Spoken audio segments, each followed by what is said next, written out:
Happy Friday, y'all. Pascal, you are now rocking with that dude Pascal. We be going wild, Haitian in the building, so original. Got the haters catching feelings. Get your hands up to the ceiling and keep them held high. Cause St. Louis isn't ready. Forget about it, goodbye. Hold on, we just saying hi. Find somebody, rise up. Weekdays, catch us live. Somebody, let's go. Happy Friday, everybody. It's Friday. Good morning. Good morning, good morning, good morning, good morning, good morning, good afternoon. Good evening. Welcome to the Pascal Show. Hope you guys are all doing well out there. Hope this show finds you in great spirits because another day above the dirt is always what? It's always a blessing, y'all. Let's not forget that. We got something very interesting going on. I didn't see about this. I didn't know about this until I woke up this morning. I know some of y'all were asking if I got some sleep. No, I didn't get any sleep, actually, to be completely honest. But it is what it is, all right? There's a lot going on. There's a lot to talk about today. There are several things in motion all at the same doggone time. I'm not kidding. Everything's going at the same damn time. At the same damn time. At the same damn time. It's insane. It's insane. Welcome to Fridays. Welcome to a Friday, right? So please do me a favor before we get into everything, and I'll explain everything in just a little bit. So please do me a favor. Hit that like button down below, crush it, do what it do, hit that reaction button if you're watching on these other platforms. If you are watching on these other platforms like Facebook, X/Twitter, Instagram, TikTok, Rumble, Twitch, Kick, I'm on all them mugs. So make sure you hit that follow button on those platforms. Be sure to subscribe. If you're watching over on Twitch, make sure you hit that subscription. That'll be greatly, greatly appreciated. All right? Don't forget to subscribe right here on my YouTube channel, right here. Go to my second channel, The Pascal Show Clips. Check out Pascal Shorts. It's a third channel, brand new third channel that we are doing. So go check that out if you can. That'd be greatly appreciated. All right. Hit that notification bell on all those platforms so you know whenever I go live, whenever I upload, because honestly, it is random. Hit that join button down below. Become a member. Support this channel. Can you please support the channel? If you appreciate me giving you the news, talking about things that are going on in the world and all that stuff, yes, hit that join button. All right. Check out my Patreon and also check out PascalMerch.com. PascalMerch.com. We got some really great stuff over there. Go check it out. PascalMerch.com. Okay, anyway. All right, guys. Well, here's the thing. As you see in the thumbnail, there's a lot of faces in this thumbnail. There's a lot going on today. First off, Alec Murdaugh, okay, is back in the courtroom right now. He has a lot of things that he's trying to get dropped. In fact, he's trying to drop the indictments of him being alleged of taking the life of his wife and his son. Okay? Maggie, Paw, he is now trying to get all of that erased, okay, reversed. So there's a preliminary hearing going on right now as we speak. So we're going to keep an eye on that, all right? Then we also have Luigi Mangione. He is also in federal court right now, and there's speculation that he is going to, let's just say, take a plea deal and say that he's guilty for possibly a lesser sentence. So we're waiting on that as well. And that's a federal case. That's going on in federal court. So there's no cameras going on inside the courtroom. But hopefully very soon we'll be hearing whether or not he took a plea deal or if he's going to stick it out and fight. And that maybe next month we'll be seeing a whole trial going on for Luigi Mangione. So that's what's also going on as well. Then we got this thing that's going on today, right now, as we speak. And of course, I'm like, yo, we might as well watch this while we are waiting for more information. And of course, we still have some Nolan Wells conversations that we need to have and all that too. But one thing is for sure. There's a huge debate going on with the Charlie Kirk case as far as whether or not Tyler Robinson had something to do with this or not. There are a lot of people out here that believe that Tyler Robinson is not the right guy. One of those people happens to be Candace Owens. Candace Owens believes that he's the fall guy. He's the scapegoat. He has nothing to do with this, okay? That he has been framed, right? And there's another guy on the other side of the situation who believes that Tyler Robinson is the guy, that there is without question no reason to ask any questions about whether or not he did this, because he did do this. His name is Andrew Wilson. So he's kind of like on the side of like Team TPUSA, for lack of a better term, okay? So there's been a lot of back and forth between Candace Owens and Andrew Wilson, to the point where Andrew Wilson finally said, "You know what, girl, I am willing to sit down with you. I will pay you for a debate, or the powers that be will pay you just so you can have a debate with me live."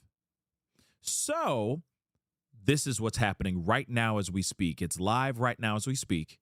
Okay, so we're several minutes behind, but we are going to watch this because we have got to see what's going on. And I'm just kind of curious. I want to see what Candace Owens says, a now pregnant Candace Owens. Congratulations to Candace Owens. But she is, I want to see how she's going to react and how she's going to answer to what a lot of people on the opposing side think, which is Tyler Robinson is the guy and that he should go down for what he has done. She truly believes, this is the hill that she's willing to die on. She believes that Tyler Robinson is not the guy and that this is one big cover up by TPUSA. And she's been side-eyeing the hell out of Erica Kirk. We all been known that, all right? But now we finally have a debate going on between these two. Basically, Team Tyler Robinson or Team TPUSA. Get it? And Patrick Bet-David is the moderator for this particular debate. I just want to see if it crashes and burns. I want to see if she crashes and burns. I want to see if Andrew Wilson crashes and burns. You got to remember, these are two conservatives that have two completely different opinions about what happened to a very well-known conservative. So this is a very, very wild case that is definitely split. It has splintered the conservative realm. MAGA and all that. It's been insane. Not only there's other things that have splintered MAGA, and those are other conversations that we'll have another time.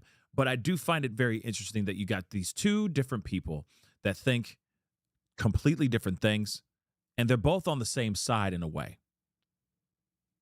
So, without further ado, let's take a listen and take a look at this debate that's already in action.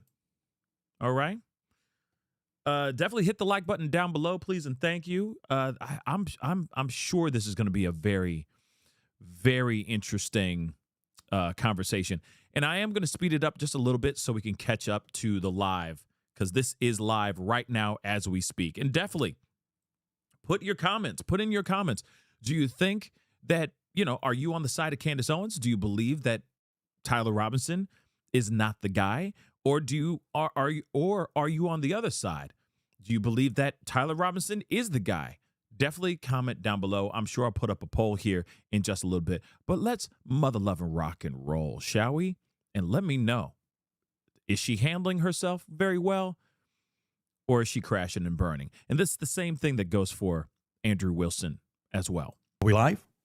Okay, so we're officially live. Candace, Andrew, good to sit down here with you, talking to you guys about the conversation that I think started with you being on Joe Rogan when you said, hey, I'm offering $300,000.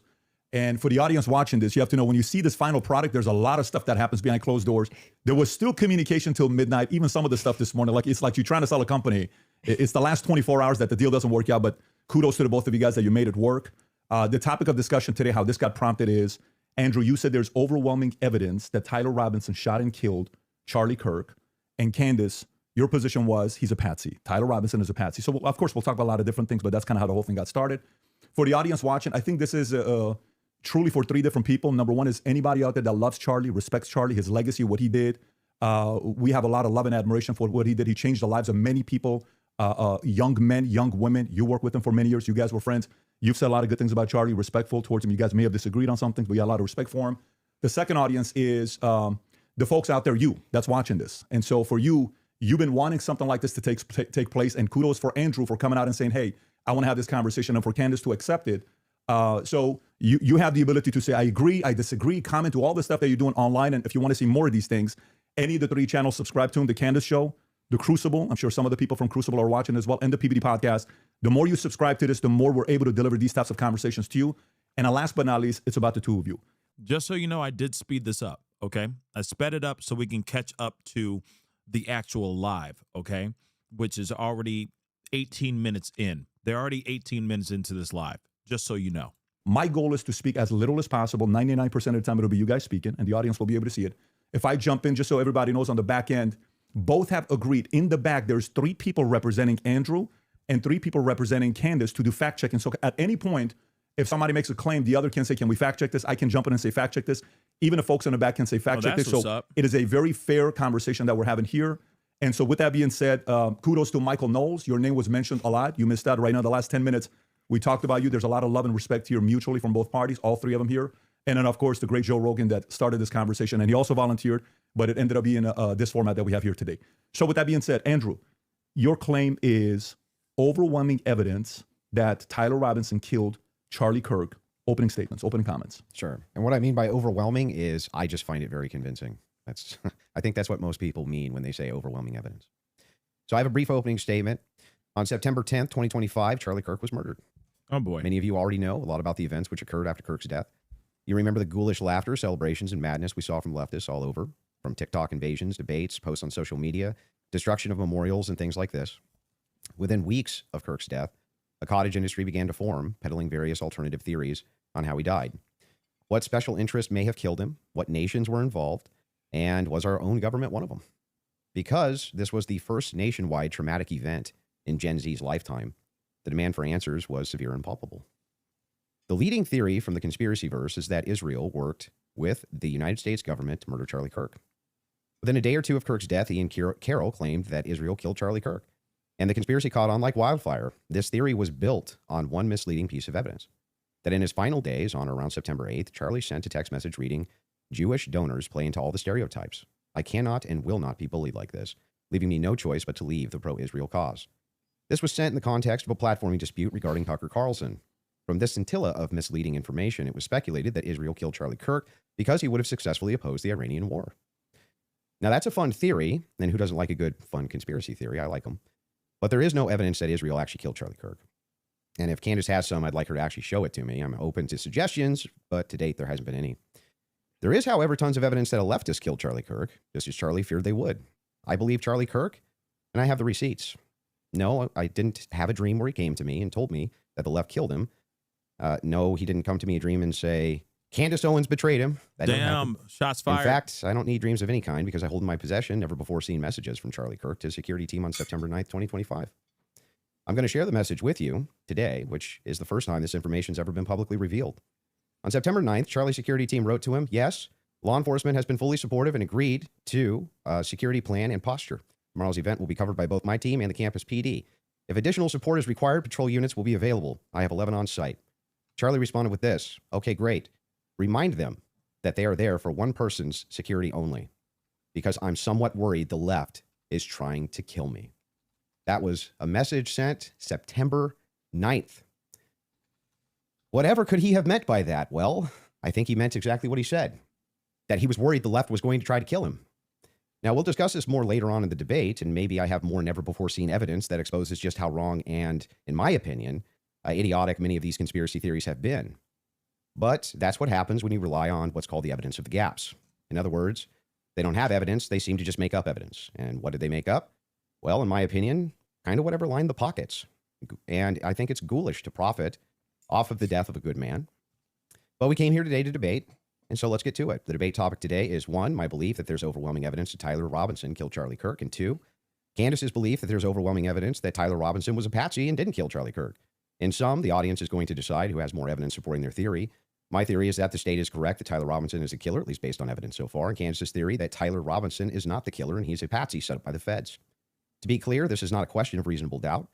If it was reasonable doubt, and that's all it was, and that's all Candace was proffering, I wouldn't even be here having the debate with her.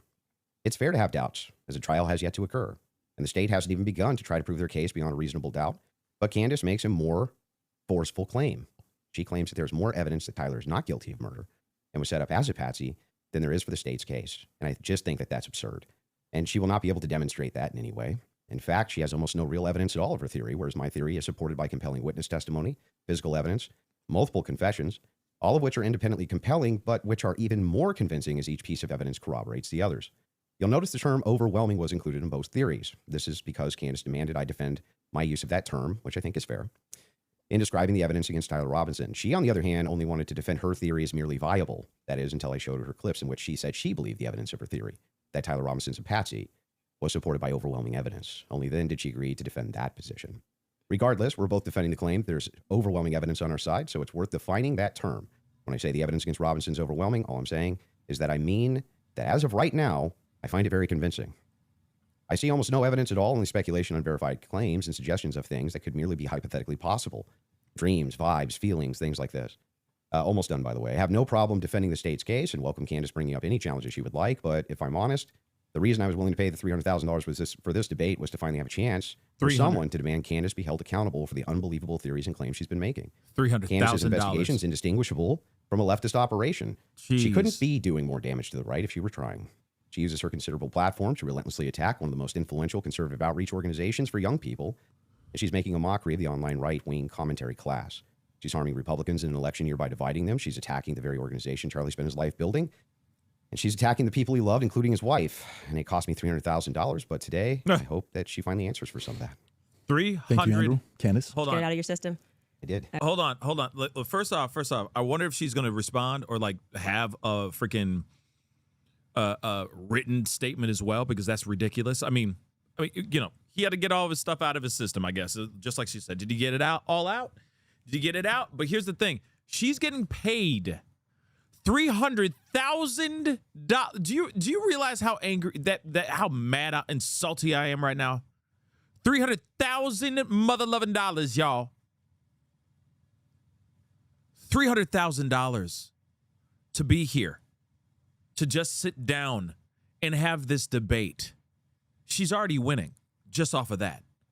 She's $300,000 richer because she has her own theory. I'm sorry. This is, exactly, Tyson. Easy $300K for her. Here's the thing. It doesn't even matter if she wins or loses. She already won. She's $300,000 richer.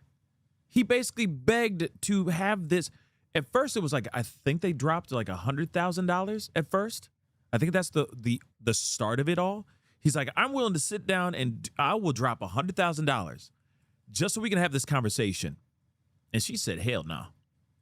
And now she finally agreed to do it after somebody said, hey, $300,000. So she's already won this debate. Doesn't matter if she leaves with her head. She will leave with her head held high because she's still making $300,000.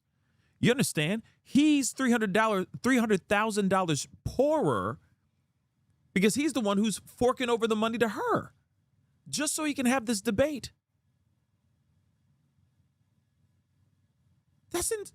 All right. That's just crazy. But let's see what's going on. Like I said, this is all sped up. All right. Okay. So just deal with it. We're trying to catch up to the thing. So I'm going to stop talking and let it cook for a while. Okay, great. Well, I'm not going to waste time with the preamble because I think I just want to get to the substance of the debate, and we'll just speak to the audience. I have obviously had an audience since we've been covering this case. People know that there was a personal friendship between me and Charlie, and diminishing the pursuit of something that makes sense regarding what happened on September 10th by throwing it to this is just people who are conspiracy theorists. These are people who are just trying to generate clicks. I don't think that people should be satisfied by that. I want people to remember that it's important to think. We've been lied to by the government a great many times. True. Over, just the last couple of years, if you just think of the things that we've learned about our government. And I do want to say this. What's been the most disturbing element, I think, for everyone is that not only does the narrative not make any sense, which I'm going to demonstrate, I need to waste time with the preamble going through the points or trying to insult you or pretending that I've been running the podcast saying it's just dreams and vibes like I'm Miss Cleo. And that's the reason why it's taking so many influencers. It looks like $1 billion industry of influencers to dispute everything Candace says. It's not because I'm on my platform saying I had a dream last night. I don't think I think that diminishes you as an argument. Obviously, we have presented a lot of evidence. You just presented a text message and said this is evidence. Well, that's how this entire thing began. You're talking about how Israel got into the conversation. It was because immediately after Charlie died, one of the first things we saw was this push to make us all think and remember how much he loved Israel. It's because the prime minister of Israel, who's fighting like a 27-front war, felt that he needed to come do a little mini tour and to be, strangely, to state that I did not kill Charlie Kirk when nobody was having that thought that I can remember. Nobody was going, I wonder if Bibi Netanyahu killed Charlie Kirk. And then we had a round of influencers who lied and said Charlie was not changing on Israel, that he wasn't having any disagreements regarding that topic, that the day he died, he just loved Israel so much. And I demonstrated via text message, which you just mentioned, and you're now contextualizing and pretending it was just about Tucker Carlson, which is not true. It was a part of a broader shift that Charlie was having over the last, I would say, actually, on your show, it began since October 7th, which is when I began asking myself more questions about Israel as well. And so, yeah, when all of these things happen in the immediate aftermath, and then I drop a text message after everyone is denying that, Tucker Carlson then comes out and confirms the conversations that he had with Charlie. Megyn Kelly then comes out and confirms the private conversations that she had with Charlie. People then begin to ask a reasonable question, which is, why are we lying about this? If they were forthcoming with that and they had said, hey, yeah, Charlie was starting to ask questions. I think after October 7th, it's reasonable that people are starting to re-examine our relationship with Israel. We wouldn't be here today. But it has been lie after lie after lie, debunk after debunk after debunk. Yes, I did share that I had a dream that Charlie was betrayed. It's not a dream anymore. It's a reality. I look at what the organization has become, the people that they are partnering with, the lies that they are telling, the extraordinary people that they're sending out to say that I hadn't speak to Charlie since 2018, and it begins to look like a conspiracy. And just as a historical fact, that entire term was created by the CIA to gaslight people after the assassination of JFK. So it's not exactly one that makes me nervous. Like calling somebody a conspiracy theorist is essentially saying that they demand further answers and they're not accepting the FedSlop. So I'm grateful that you came today. I don't need to, like I said, take cheap shots and discuss your manner of debate or your strategy. And I'm also grateful that you shared that you had that text message today, because everybody watching knows that I have been demanding not a debate, just an open conversation with Turning Point USA. They should be here. It shouldn't be you in that chair. It should be the person that took Charlie's place, maybe Erica Kirk, maybe Andrew Colbert. He's a spokesperson. And rather than doing that, they send us another influencer. Damn. So let's see how it goes. Damn. Just out of curiosity, are you between 0 to 100? What is the likelihood that you think Tyler Robinson shot Charlie Kirk and killed him? Hold on. We're gonna hear what he has to say, but damn, y'all, damn. Just out of curiosity, are you between 0 to 100? What is the likelihood that you think Tyler Robinson shot Charlie Kirk and killed him? Based on the evidence right now, I don't know, I'd say 75, 85%. Candace? 0%. 0%. I'm at 0. So with what we've seen in terms of the evidence, I'm at 0%. So not only, that maybe somebody was behind him as a patsy influencing him, you're not even saying that he didn't even shoot Charlie Kirk. Right. I would, if you said, was he involved that day, as I have consistently said on my platform, I would say yes, he was. I don't know what role he played, but as the shooter, 0%. Do you have any evidence for it? For what? My percentage? The fact that he didn't shoot and kill Charlie Kirk. Yes, which I'm hoping we're going to get to, all of the evidence that he feels that he has. I mean, I'm not even convinced that Charlie was shot from the rooftop on Losi that day, based on the evidence that has been. Do you think he was shot? I do not think that Charlie was shot from a 30-06 from. Yeah, but Thank just you, shot Brenda. at all. Thank you, Brenda. I don't know. I think that a projectile hit Charlie, and I'm open to other people's presentations, but I have not seen any compelling evidence that Charlie was shot by a 30-06. Can we see maybe if we're going to have an olive branch to each other, if maybe we can establish what we consider the facts of the case to be first? Yeah, sure. Okay. So you're not sure if he was actually shot. You're open to alternative theories. He was definitely hit with a projectile of some description. If we're talking about was he shot from a gun, a 30-06, I would say definitively no. Okay. It defies common sense to think that he had a Superman neck, and even if he did have a Superman neck, which has been demonstrated, I think actually recently a YouTuber actually set up Valhalla steel cages and shot it and it went through. So under no circumstance will I. So at least not a 30-06. Definitively not. A Okay, 30-06 but you from are Losi, open- 150 feet. No. But you're not necessarily closing off the avenue that he could have been shot at all. With maybe a smaller Caliber? Okay. And then there's some things that I'm going to make concessions on that I do think we need more answers on, and I'm fine with that. And we can get to those things as well. The other thing is in the timeline, one of the things that we dispute, I think, on the timeline is that you think that Robinson drove hours away to a steakhouse in Yes. the timeline. Is that correct? Yes. Okay. And what's the compelling evidence that you think you have there? I spoke to the owner of the restaurant, and I have seen the receipt. I know the conversation that I had, and I think it's enough that it will be presented. Obviously, if this goes to trial, but yes, I do believe that he was in Panguitch, which is near his grandparents' home. Did he give you an unedited copy of that receipt? I have seen an unedited copy of that receipt. It was not given to me from the owner. But I want to, before we get into like all the timeline stuff, I want to address what you think is evidence so we can keep this on par with what your claim is. Since Well, I think that that's a piece of evidence that's in dispute, and that's why I'm. Yeah, but because if we're not trying to get establishing to the whether there's timeline- overwhelming evidence that Tyler Robinson did this. Yeah, So if you whether want to then use starting the first, with if you want to use the first part of that for the internal critique, yeah, for you, we that's should go fine. over the actual Okay, evidence so that we feel. The first reason that I think it's compelling evidence is that Tyler Robinson's rifle was found near the crime scene. So I would consider that to be very good evidence. And also the fact of the matter is that I dispute this claim that a 30-06 could not have made this wound. I think that that's absurd. 150 grain Remington core lock absolutely could shatter when it hits the neck of any human being. When you say that there's some steel neck and it's a smaller caliber, you have to make a counter explanation. Why wouldn't a smaller caliber also go through bone? It could. I didn't say it can't. Right, exactly. So if that's the case, then ammunition is going to be the critical key here. And if we have frangible ammunition, which we do in this case, a flex tip round, well, I'm sorry, not a flex tip, a soft point round from a 150 grain Remington core lock, that's just a small jacket that goes around the actual lead piece. This thing could have split apart in air for all we know, but definitely upon impact. And we have the medical examiner who confirms this in a summary. My team can bring that up, the summarization, which means he would have to be a part of some kind of conspiracy as well. Okay, so just to start with your point about saying that the gun was found near him, near Losey Center, or I guess off in the woods.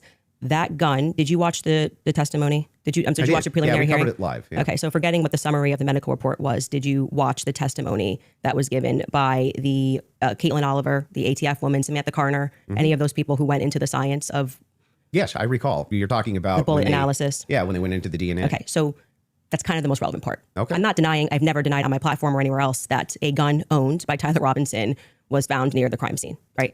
That Okay. doesn't remove it. If you think somebody set up as a patsy, you could take a gun out of this room right now and you could walk out and plant it in the woods near a crime scene. I That's agree. not convincing evidence to me. I concur with the fact that that's a possibility. So that you logically possible. you I think have said on a platform that you were a gunsmith. Mm-hmm. Okay, and for how many years? many years. For many years. You also said that you were an Army sniper. I wasn't a sniper in the Army. Okay. And I never said that. Could but- take a gun out of this room right now, and Yeah, I you could don't walk know. out and plant it Like in the 15 woods years near a ago, crime she scene. said- I agree. Does it She said change that it 15 was- years later? She said that it was colloquial. So I Army don't- sniper is a colloquial term? Yeah, I was never an Army sniper. Okay. What did you do in the Army? Did you teach this? She then corrected and said you taught rifles in the Army? No, I didn't teach rifle. No, I taught rifles as a private citizen. Okay. And I was an NRA instructor for many Okay. years So, alongside my gun shop. As with your expertise, when she gave testimony on the stand, Samantha Carner, that there was dust and there was debris that was found in the gun barrel. Yep.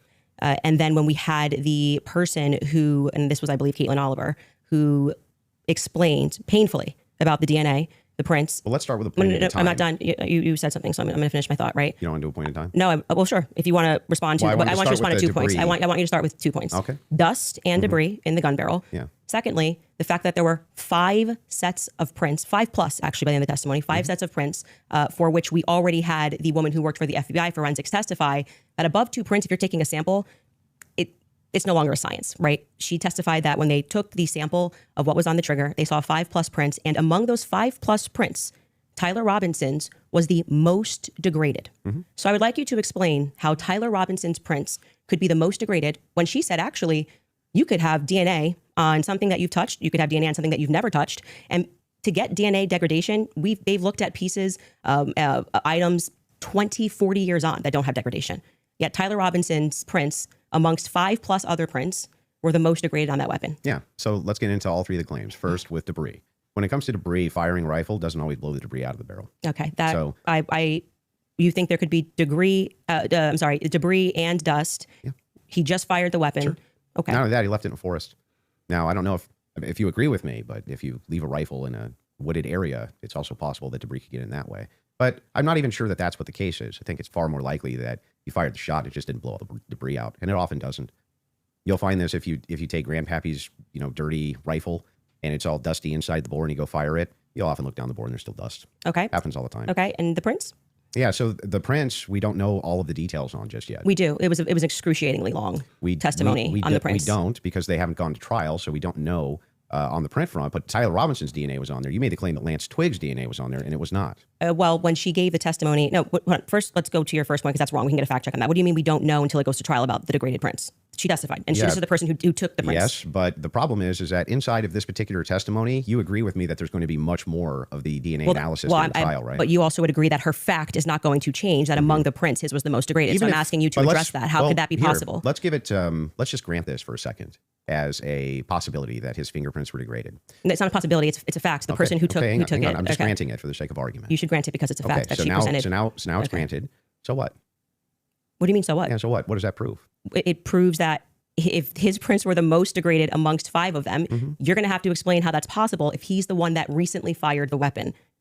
Yeah, so wait a second. You're saying that it's an impossibility that if his fingerprints are the most degraded, I'm telling you to explain it. You're the gunsmith. Well, so wait a second. How would a gunsmith give an analysis on fingerprints or DNA? Do you think that I work in a DNA laboratory? So with your fingerprints? answer is I don't know. You can just say you don't know. But you don't have to. But I did. No, you said so what? So Yeah, say so- I don't know. but I what actually would don't that- have an what explanation would that for that, prove, Candace. though, is my question. Well, I think that what it would prove is that Lord it have is a mercy. more viable theory that people who had stronger prints on the gun may have used it more recently. Did they say who else had fingerprints on the gun? They named Matt Robinson explicitly, Okay. and this was a part of the testimony where she was speaking about how they got samples of elimination samples from the home of Amber Robinson, Matt Robinson, and Lance Twiggs. Those are the 3 names they named. So are you saying that Twiggs Would you like me to fingerprints- finish my statement? I just want to make sure I'm clarifying. I'm trying to finish the answer, but it can't be clarified until the answer comes out of my mouth. Okay. So We got some this was breaking a news, portion guys. of her testimony where she was explaining how they got elimination samples from the home, and she named Matt Robinson, Amber Robinson, and Lance Twiggs as the elimination samples that she was breaking news. using.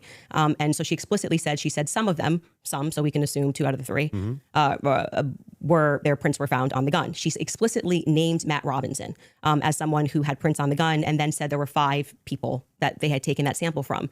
And again, what's also relevant here is the earlier testimony, which came from the FBI forensics analyst, I believe it was on day 2, where she said that when you're using those mixtures and those samples and you get up to 5+, it's really hard to make any sort of a determination. So both of those things are relevant.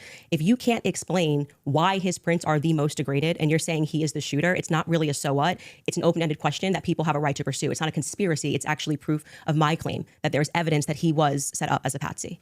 Okay, so hold on. We got to pause this for a second. We got some breaking news.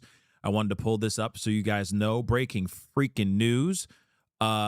Luigi Mangione has pleaded guilty. He has pleaded guilty, everybody. Breaking news. Luigi Mangione has pleaded guilty on federal charges in the unaliving of United Healthcare CEO Brian Thomas, y'all. Breaking mother-loving news. We got to get straight into this. We got to go over here. Sorry, guys. Like I told you guys, we'd be waiting for some updates and everything, and this is the one thing that we've been waiting for. So get your butts in here. Big news right now. He took a plea deal. He had to have, right? Let's go. You for something else, just so it's clear, if you come to New York, you're going to be prosecuted to the fullest extent of the law. We expect Luigi Mangione to speak today, right? That's called allocution. Yes. Explain that process, and are we going Hold to hear on. him say yes or no, or are we going to hear more of a detailed account of exactly what he's pleading guilty to? It depends on the type of plea. So sometimes when I'm negotiating the plea with the federal prosecutors, we include in there a statement that my client reads where he acknowledges responsibility or guilt. One thing that we know for sure is he's going to have to acknowledge guilt or the judge won't accept his plea deal. You can't walk into the court, say I'm going to take a plea, and don't say I actually committed the crime. You have to at some point acknowledge you committed the crime. Will that be a straight yes? You know, they read the charge and he says, I did that. Will he have to describe some things he did about the stalking? Because remember, federal court has jurisdiction because he stalked Thompson from one state to another. Will he have to say, I actually stalked him from this state or this location to New York in order to qualify for that plea deal? Will he have to acknowledge the killing or describe how he did the killing? That's possibilities here. We don't know how much the judge is going to require him when he's acknowledging his guilt, but for a fact, he's going to have to affirmatively say, I committed this crime. That's crazy. So let's get into this. There's some breaking news. Let me pull this up. 2 years ago in December. And so much of this information. He said, wow. He said, I shot Mr. Thompson in Manhattan. Luigi Mangione tells the judge as he pleads guilty in federal court, adding, I understood that my actions would place him in fear of death or bodily injury.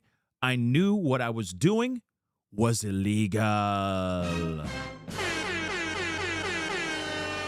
Big moment right now, guys. Big, huge deal. Breaking news. Breaking effing news. What we were waiting for this morning has finally happened. Don't know if he took a plea deal. Apparently, some people did speak out. Some lawyers did speak out and did a little press conference outside of the courthouse. We're going to take a look at that. But this happened just a few minutes ago. So let's take a look at this. Again, I repeat, Luigi Mangione, all right, is pleading guilty for taking the life of United Healthcare CEO Brian Thompson. He says, and I quote, I shot Mr. Thompson in Manhattan. Luigi Mangione tells the judge as he pleads guilty in federal court, adding, I understood my actions would place him in fear of death or bodily injury.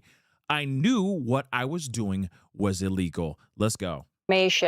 We have now known about for quite some time now. Yeah. You know, it happened December 4 of 2024. Within several months, we had so much of this information. Overwhelming evidence in some sense. Overwhelming, because you had the surveillance videos and the pictures of him throughout this city and elsewhere. Yeah. And that was starting on November 24, like I was talking to you about, arrived here in the city. Mm-hmm.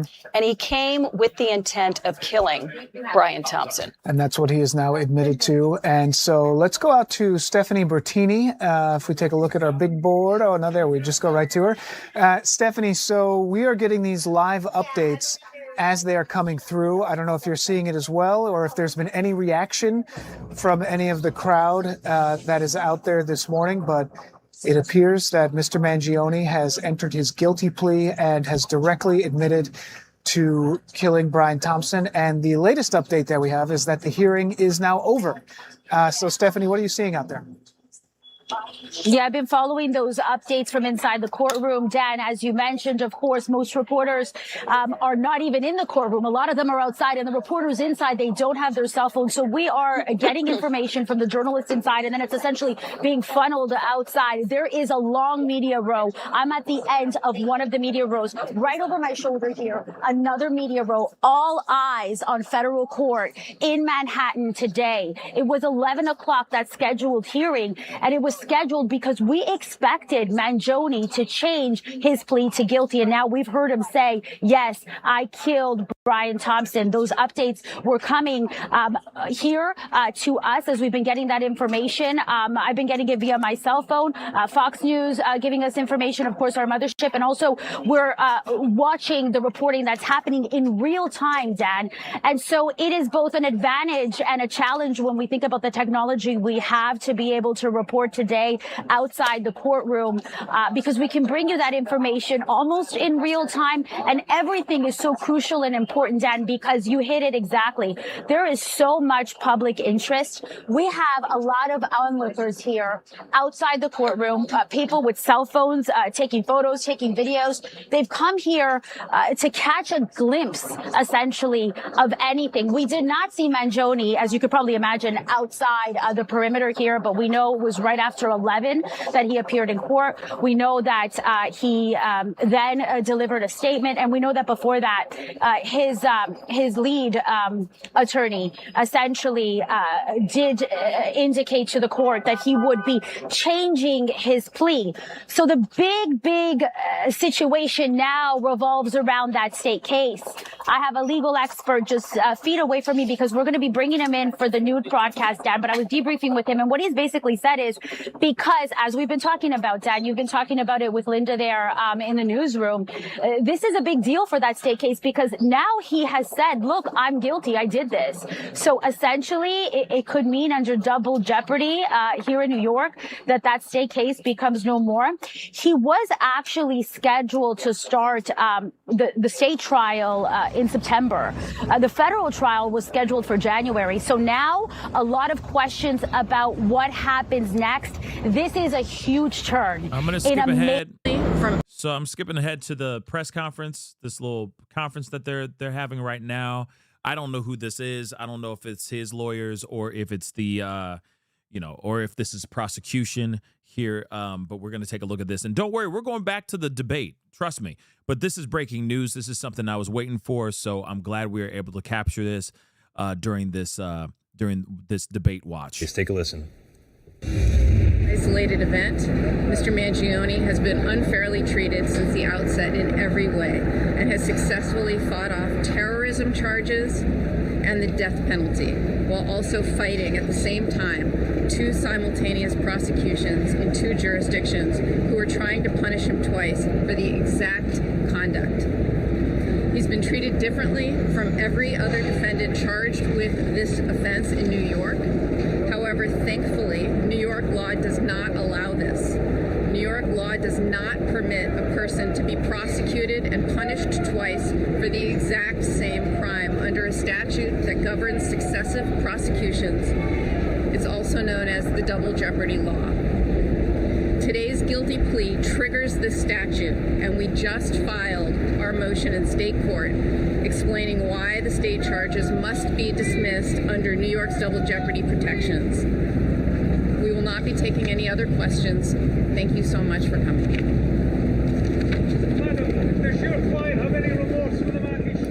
And again, that was the defense team for Luigi Mangione in court after he just pled guilty in federal court. And with dueling federal and state cases right now, there's a lot to break down. Criminal defense attorney and former prosecutor Peter Frankel joining us right now on the Noon. Peter, how does this guilty plea shape both the state and federal cases moving forward? Yeah, Ryan, it's a great question. You know, this was referred to as an emergency hearing. This really wasn't an emergency. I think a lot of people expected that at some point Mr. Mangione was going to have to take a plea in this federal case in order to try to trigger double jeopardy, which essentially means. Yeah, so that was Mark Agnifilo. You know, Mark Agnifilo, if you've been watching this show since the Diddy trial and everything, Mark Agnifilo, Gene Garofalo, Mark Ruffalo, okay, that is his lawyer. That was his lawyer and his team. Clearly, when they said he's been mistreated, right when they said that, it's clear that was the defense team saying, he's been being treated unfairly behind bars. Well, he is a criminal. He did take the life of a man. Regardless of what you guys think, I know some people are like, free him. How dare they lock this man up? He did the right thing, so on and so forth. He's Batman, for crying out loud. Whatever you think. Okay, whatever you think. At the end of the day, he did take the life of another human being, regardless. Okay, 2 wrongs don't make a right. I've already said that before, but at the same time, Luigi Mangione has pleaded guilty.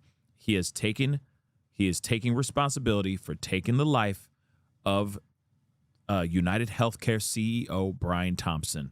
There it is, guys. Now it's a question of how long is he going to be locked up for? And if he really did take a plea deal. Did he take a plea deal? Because it sounds like he did.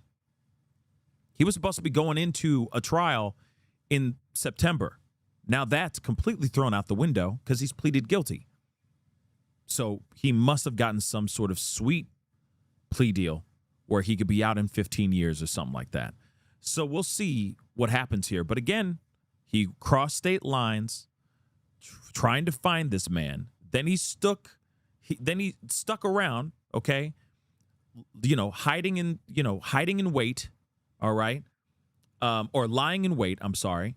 And then when he finally saw Brian come out of the hotel, he went up behind him and pulled the trigger and took the man's life, shot him in the back, for crying out loud, okay? And then he went on a run. And then there was a, multi-day search for this guy. And suddenly they found the assailant, Luigi Mangione, eating a hash brown in a McDonald's. He apparently had a manifesto. He had other things in his book bag as well that would link him to the unaliving of this CEO. So again, and if you didn't, and of course we don't need all that because he came up and he said, I did it. He took a plea deal and he said, I did it, instead of fighting it out. What happened? What made them agree to do a plea deal? What made him go, yeah, I'm going to do the plea deal now? I'm just curious, right? Yeah, he was, that's some crazy work, right? That's some crazy work that he was found in a McDonald's eating, munching on a hash brown, like he was like eating it like it was the first meal he's had in days. You know what I'm saying? Crazy, right? It's some crazy work. The inability of the state Don't worry, we're going right back to the debate. Give me 2 seconds. I just want to hear a little bit more what this guy has to say. Prosecution to go forward to be barred because he's already pled guilty to the same or similar charges. So what's going to happen now is his defense team is going to file a motion. Obviously, the state is already aware of what's transpired this morning, and their position is going to be that the state indictment has to be dismissed. And I was going to say that his defense team just mentioned that he did avoid the death penalty. Is that certainly the case here in this federal case? And how could this evolve moving forward? Because, again, we're still dealing with 2 cases, but you're saying the state case will likely be dropped? I think it likely will. And you have to remember that notwithstanding what sentence he ends up getting in the federal case and whatever happens in the state case, he was originally charged with a death penalty case in the federal court, as well as a life without parole charge in the state court. Both of those were dismissed. So the defense team was at the point where they were kind of running out of options, and the best option available that was left was to put themselves in a position where they could ask the federal Judge Garnett, for a non-life sentence and also seek at the same time to have the state prosecution dismissed.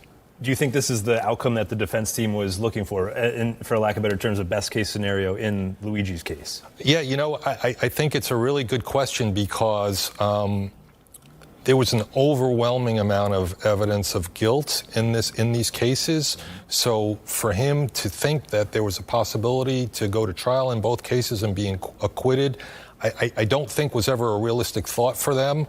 So this is probably ending up where, for at least some period of time, they anticipated that it would be. And let's also talk about that federal case still moving forward. The date is set for December 18th. Do you think that is still going to move forward? And what do you foresee in a potential sentencing? So there is going to be a tremendous amount of litigation now, submissions made in the federal case with respect to what each side believes is the appropriate sentence. So there is no longer a mandatory life sentence in federal court for him. His team will put in comprehensive submissions as to what they think is an appropriate sentence in this case. I would not be the least bit surprised if the government asks for a life sentence.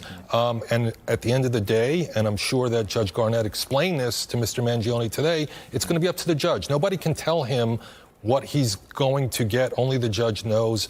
And when she pronounces sentence in December, which will likely happen, everyone will hear at the same time. All right. Thank you very much. I mean, this is crazy. Crazy news, guys. Crazy news. But, also at the same time, not surprising. Just to be completely real, not surprising at all whatsoever. I'm not surprised. But what comes next? What's going to happen next? Is it donezo? Is he donezo? Is it a wrap? Is he going to get life? Are they going to give him a different, he's going to get hooked up with something else? What's going to happen here, right? But let's get back over to the debate. Thank you guys for just, hearing that out. I wanted you guys to know about that. That's obviously in the title.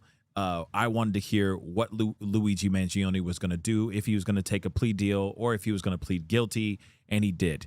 Now the next step is what's going to happen? What's going to happen next? How long is it going to be locked up for? Is it going to be life? I mean, they put the DP taken off the desk. It's been taken off the table. So what's next for him, right? Yeah, no more case, no more trial in September. Copper Mountain, the trial in September is done. It's over. Done. He just pleaded guilty. So now there's going to be another trial or at least another hearing happening in December from what we just heard. So we'll see what happens. But let's get back to this debate, shall we? It wouldn't prove anything about him being a patsy. It said it's evidence to support the claim that he could have been set up as a patsy. So this is why I said earlier, so what? Because even if it's the case, this doesn't have an explanation for it yet. That doesn't actually give you any evidence in your corner for Tyler Robinson being a patsy. Okay, hang on. I didn't cut you off. Right? You would need to actually explain how this would demonstrate Tyler Robinson. This is tied into Robinson being a patsy. Are you claiming that these fingerprints were Lance Twiggs or that he had any DNA there? I'm saying that it could be Matt Robinson. It could be Amber Robinson. That sort of information is going to come out during the trial. How would that tie into the idea that he's a patsy? Yes, though? because if his is the most degraded prints and the information that I shared on my platform is true, that this gun was given to Tyler Robinson as an heirloom. I had conversation with members of the Robinson family, Twiggs family, both of them. You know, like I said, we're not just dreaming. And if we're having those conversations and they told me that gun was only given to Tyler Robinson because it was a family heirloom. Okay, so it was his grandfather's gun or great-grandfather's gun. I don't remember the difference. I don't remember which one it was. And so he got it because he's the firstborn. So, but he's not much of a shooter, is what I was told. And so he has this because he inherited it, essentially. So if I get something from my grandpa and I put it up on the shelf and I own this, you could see that could be. How do we get to the patsy part? You don't let me ever get to the end of the sentence. So how could we get to the patsy part if I can't get to the end of the sentence? Patiently till we get to so the that could be a reasonable explanation as to why there was dust in the barrel, because he doesn't often shoot this weapon and he is. Hold on, really quick. For those of y'all who are just getting here and don't know what's going on, some of you are like, what's this? What debate is this? What's going on? What's this all about? Okay, real quick. All right. Candace Owens believes that Tyler Robinson did not do this, and he's the fall guy. He's the scapegoat, okay? He's the patsy. He did not take the life of Charlie Kirk. The other guy on the other side of the room, Andrew Wilson, believes that Tyler Robinson 110%, or, he says he's 85% sure that Tyler Robinson is the one that took the life of Charlie Kirk, okay? Now, if you have not been covering or following Candace Owens has been saying all kinds of stuff, all right? She's been saying all kinds of crazy, wild stuff on her show, okay? With all of her theories and all that, saying that this is all one big fugazi and they got the wrong guy. But here's the thing. TPUSA believes that they do, that the police do have the right guy, that they do have Tyler Robinson. But she also has been going scorched earth on TPUSA and Erica Kirk with her own theories, etc., about how, Erica Kirk, had something to do, is in connection with the unalivings and unaliving of Charlie Kirk, and that TPUSA is all behind this as well because of X, Y, and Z. So Andrew Wilson basically put $300,000 on the table and said, hey, I will pay you $300,000, Candace Owens, to sit down and do a debate with me. So, hey, $300,000. She's like, shoot, I will gladly take that $300,000. And so she did. And now we're in this debate right now. Okay. And a lot of people are watching this. A lot of people are reacting to this. And so are we. Okay. So that's where we're at. So let's continue. Indeed a Fisher. And it could also be a reasonable explanation for why we have Matt Robinson's prints on this. Obviously, Lance Twiggs, even if he has prints on things they live together, that doesn't really mean anything.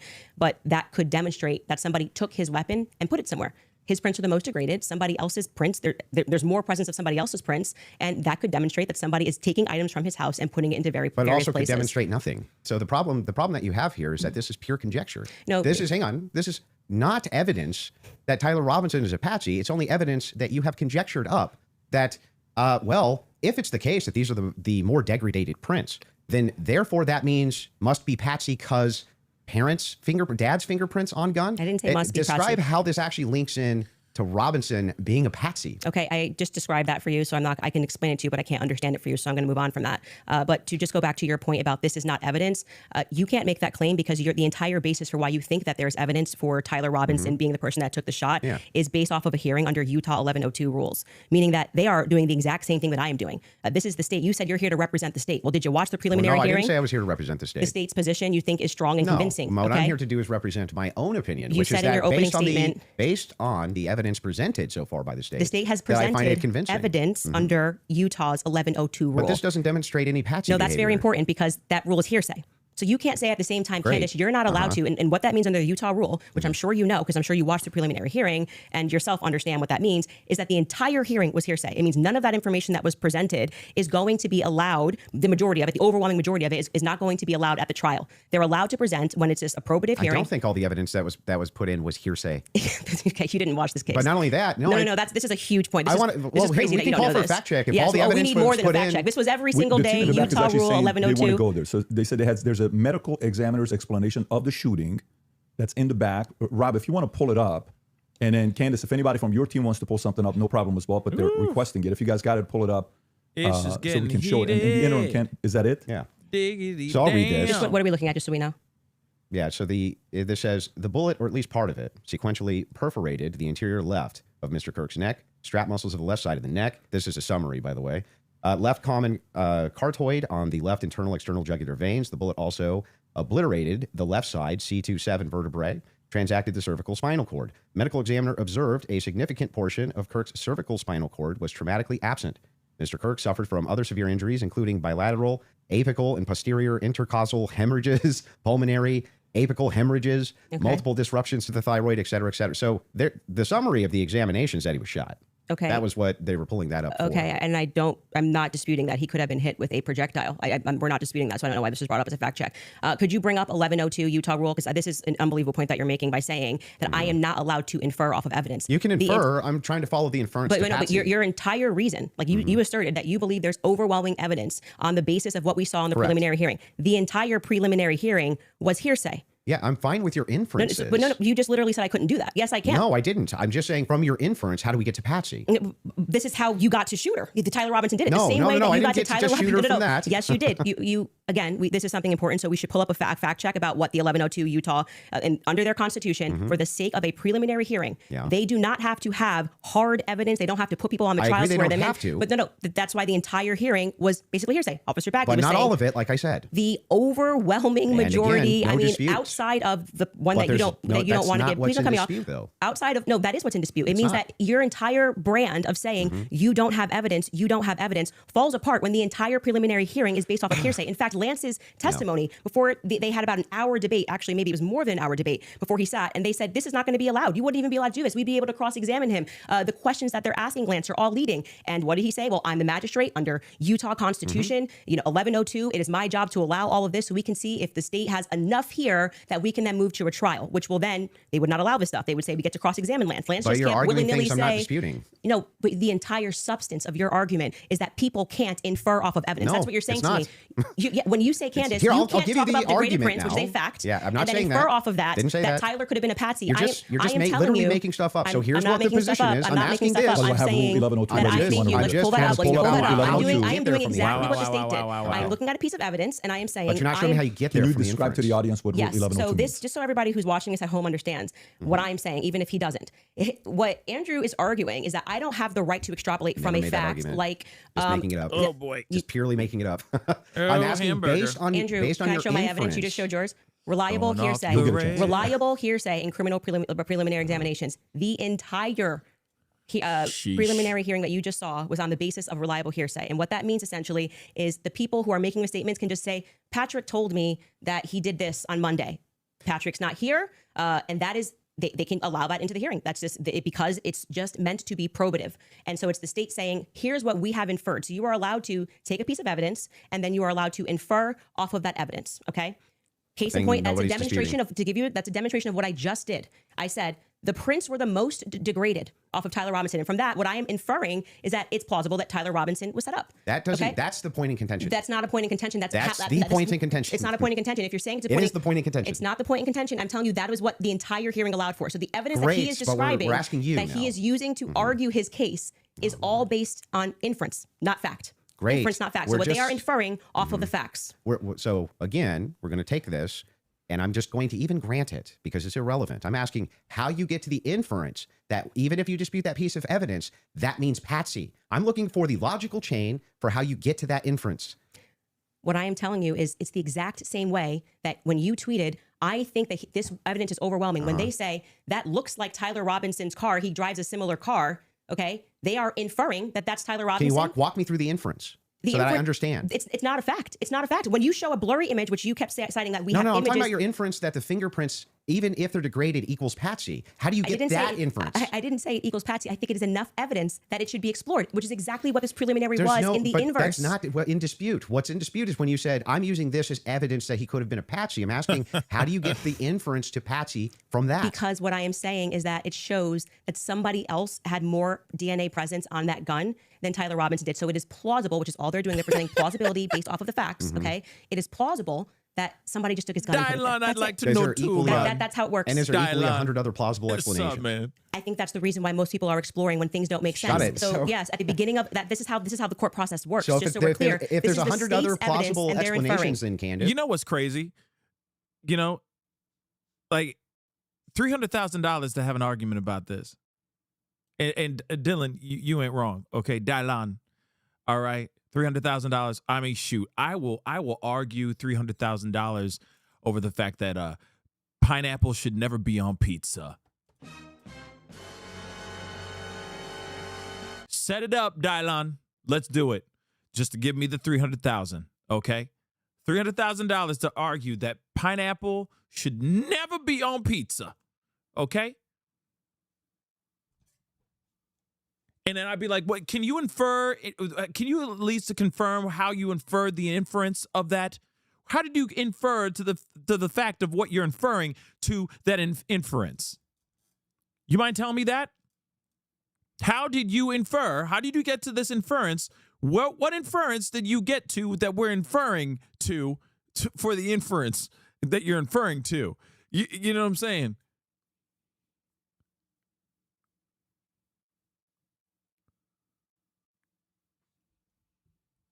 Don't fruit the pizza. Thank you. Thank you, Ty. Thank you, T. Okay, I thought I was alone on that. Okay, you're seriously a sociopath if you like pineapple on pizza. I'm kidding. Somebody's gonna be upset about that. Okay, it's okay. If you like pineapple pizza, you must be Hawaiian. Okay, and that's fine. You know, because it's a cultural thing. I'm sure. All right, or you smoke hella ganj and tried it once. You're like, ooh. It's tasty. Okay. I like my pineapple by itself. You know? Just saying. Moving on, though. They're talking about inference. They're inferencing on the inference of things that they're inferring.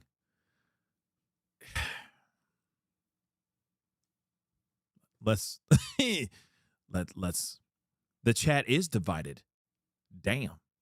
I see that. Yeah, I said sociopath. What of it? What of it, bruh? Yeah, I said it. And I even said it with my chest. Okay? Yeah, the ganj. You must be smoking that ganj. If you're going, ooh, pepperoni, pineapple on pizza. You high. That's what I think. Or you just haven't eaten in a while and you're just hungry, and so everything tastes like filet mignon. Okay? Just so you know. But we're going to get back to the debate. Why is it that we should go with this idea that it was a Patsy? I'm not saying that we should go with the idea that it was a Patsy. I am saying that there is. I thought that was the whole defense. Your whole claim. No, today. My whole claim was that there is more evidence that he is set up as a Patsy. How does that equal evidence of Patsy?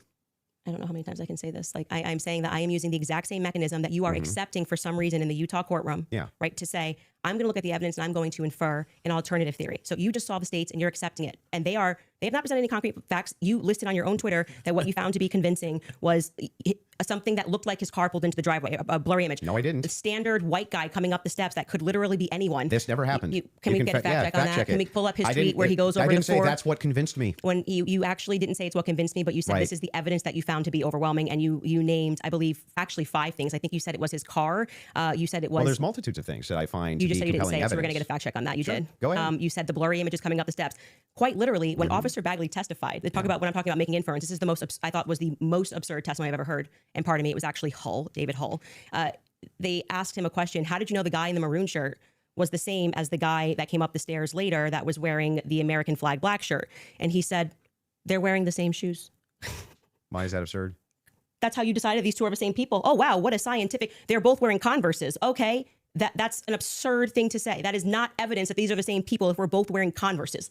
That was what he said. That's what flew on the stand. But I still don't understand how that would be absurd. If somebody, it's an absurd thing. For instance, if somebody were to change their clothes but keep the same shoes on, wouldn't you utilize the shoes to try to track that person? If the they were idea changing that their on a clothes? college campus, two people wearing this totally different outfits, but both wearing Converses can't happen is such an absurdity that I don't even need to like argue that. I'm just going to let people deal. Why is it absurd? Just concede that point. Obviously, it's an absurd thing to say. I'm not I know sure, these are the same people because they're both wearing Converse. Yeah, I'm not sure if in context that's what happened. But it even is. if it you is, can get a fact check on but it. even if it is, again, And it was if called- we're utilizing inferences, whenever we're dealing with logic and we're dealing with making a logical inference, we're going to take the entire collaboration of evidence and then we're going to make inferences from that. You would do that with any type of logical proposition. Otherwise, you could never have a true or false claim. But you just told me I couldn't. So do when that. that never happened. You're just making stuff up.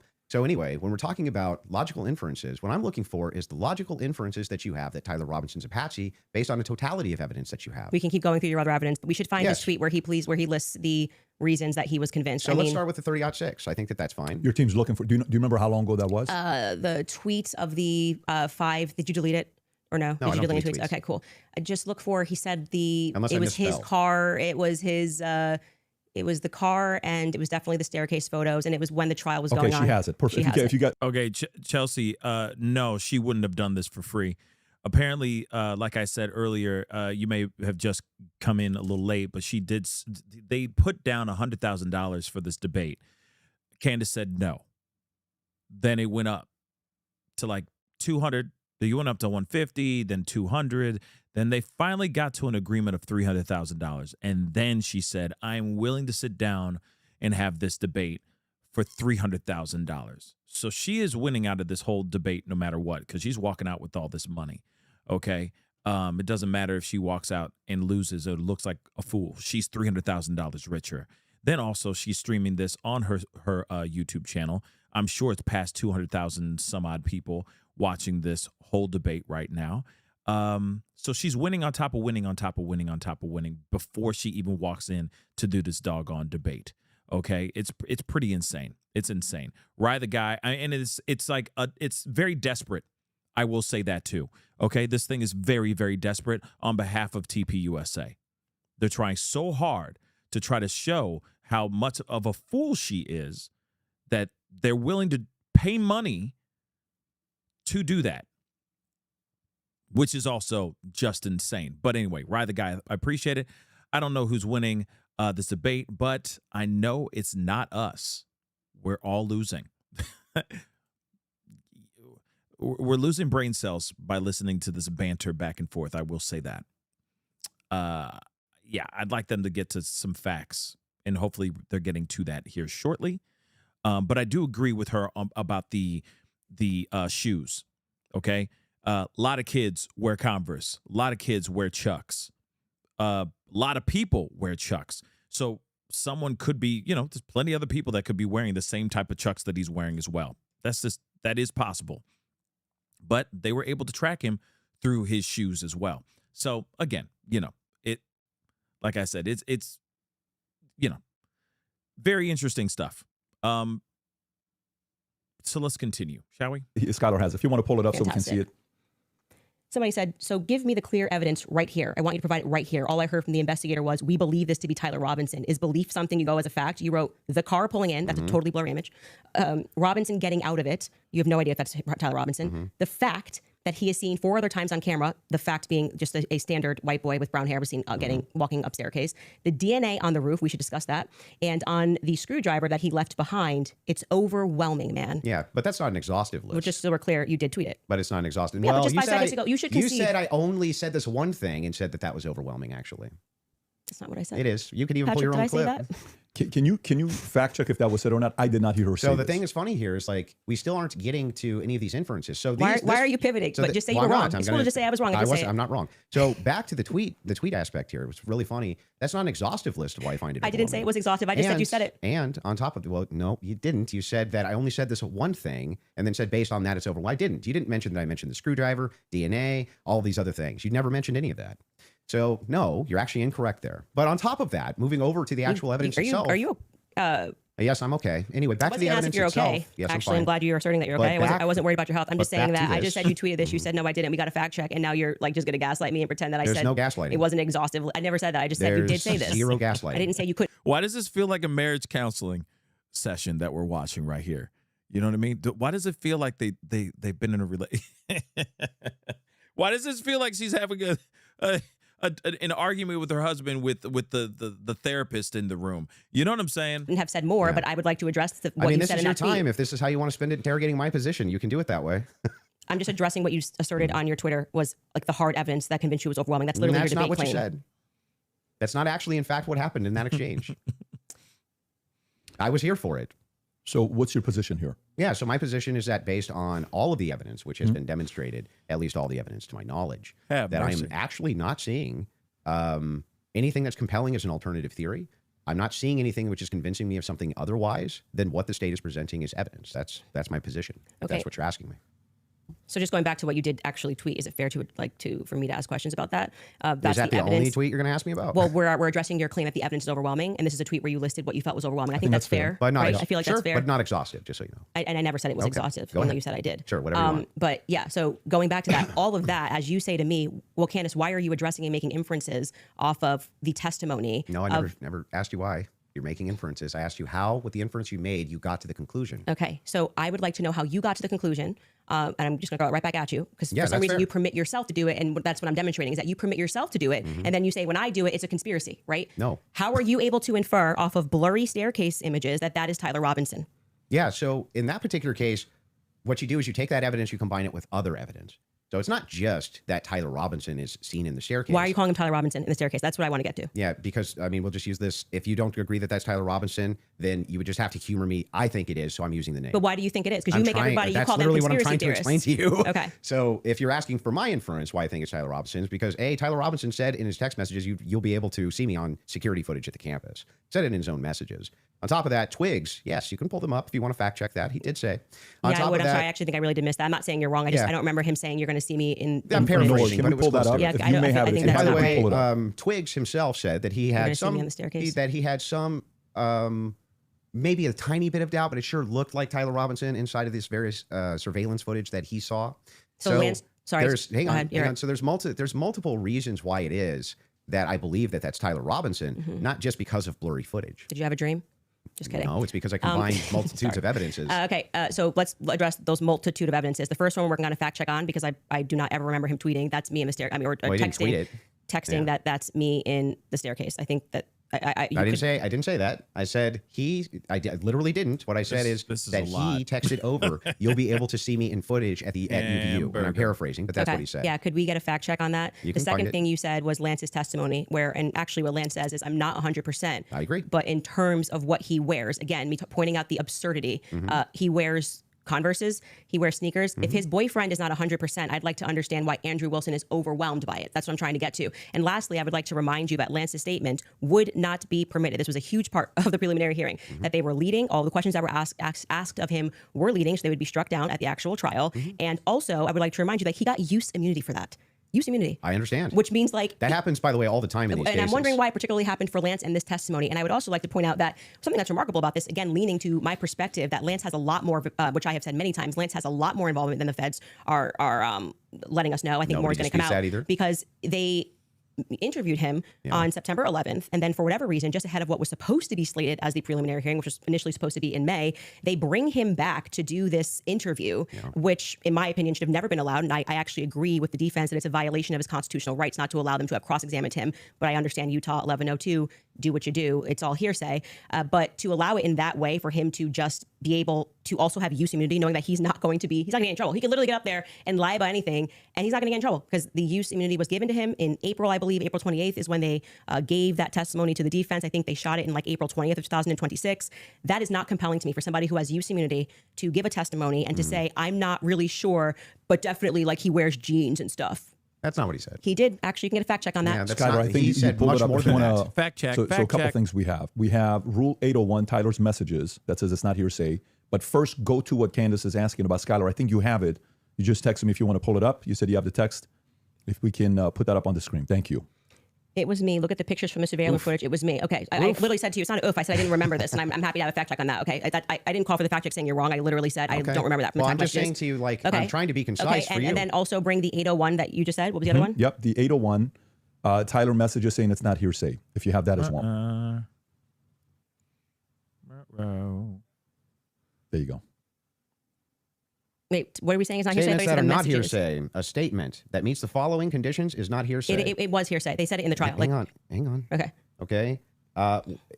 Is consistent with the declarant's testimony and the declarant denies having made the statement or has forgotten, or is consistent with the declarant's testimony and is offered to rebut the express implied charge that the declarant recently fabricated or acted in recent improper influence or motive in testifying. So then wouldn't that mean that a bunch of this wasn't hearsay? So the issue with his I just want to make sure. Yeah. Would that mean that a bunch of this wasn't hearsay? So the opposing party, which down the line, like I said, they talked about this for about an hour and a half, and they discussed how if Lance was in court and he was giving his first party, giving his testimony as the opposing party, whatever, all of this would be fine. They had an issue with how the questions were being asked and that they were not allowed to cross-examine him. Mm-hmm. So that is why his video testimony would not be accepted in the main trial. And what I said to you is this entire preliminary hearing is under Utah's 1102. So they are allowed to just use hearsay. And no, so you didn't say that. You said most of it was hearsay, actually. Yeah, the overwhelming majority. Well, I mean, and that's I'm leaning now into my opinion that some scientific aspects, which they kept asserting, like the federal rule 403 or 402, some of those parts were quite scientific. Sounds like you're backtracking quite a bit. No, I'm not backtracking at all. What do you feel like let me help you. Where do you feel like I'm backtracking? It literally was done under Utah's 1102. Yeah, nobody disputed that. Okay. What the dispute was is whether or not most of it was overwhelmingly hearsay. Yes, is that the case? it was. Yes, okay. that's a fact. I'm not backtracking on and that what at all. Are the things how many times did you, if you watch a preliminary hearing, it's like they constantly, I'm 1102, 1102, 1102, 1102, 1102. And the reason for that is because it's allowed. I'm not saying it's illegal. It's allowed at this stage, but I'm just reminding you that when you're going to sit across from someone and your claim is going to be, where is your hard evidence? This is what I heard and I agree with what I'm watching. You are watching the state put on a hearsay preliminary hearing. And all of those things are not going to be allowed, right? Even when they got into witness statements and things of that nature. There's a reason why they swear you in and they say, you swear to tell the truth, the whole truth. Did you, write this statement? So it's the overwhelming majority of what you saw was hearsay because other people were representing other people's statements. They were saying they had conversations. We don't know where it came from. All allowed at this stage. Okay. But it's hearsay. So but even a lot of that stuff may not fall under hearsay under what we just read, right? But the evidence that you're speaking about, like when you say that we're going off vibes, you don't know Tyler Robinson, okay? His boyfriend is not 100% it was him. So I'm going back to your points that you made that this was overwhelming evidence for you. That doesn't make sense to me. Well, overwhelming just means you can't convincing. Consider another option that there could have been another white guy wearing Converses on campus? Yeah, do you agree with me that I said that what overwhelming means to me is that it's just very convincing to me? Yeah, and I find it to be completely unconvincing. And that's fair. Because I understand that I looked at those blurry photos that they presented and said, your statement on right now is that he's wearing Converses and he also that's just crazy. But these aren't the evidences that I find the most convincing. Well, you said that in your Twitter.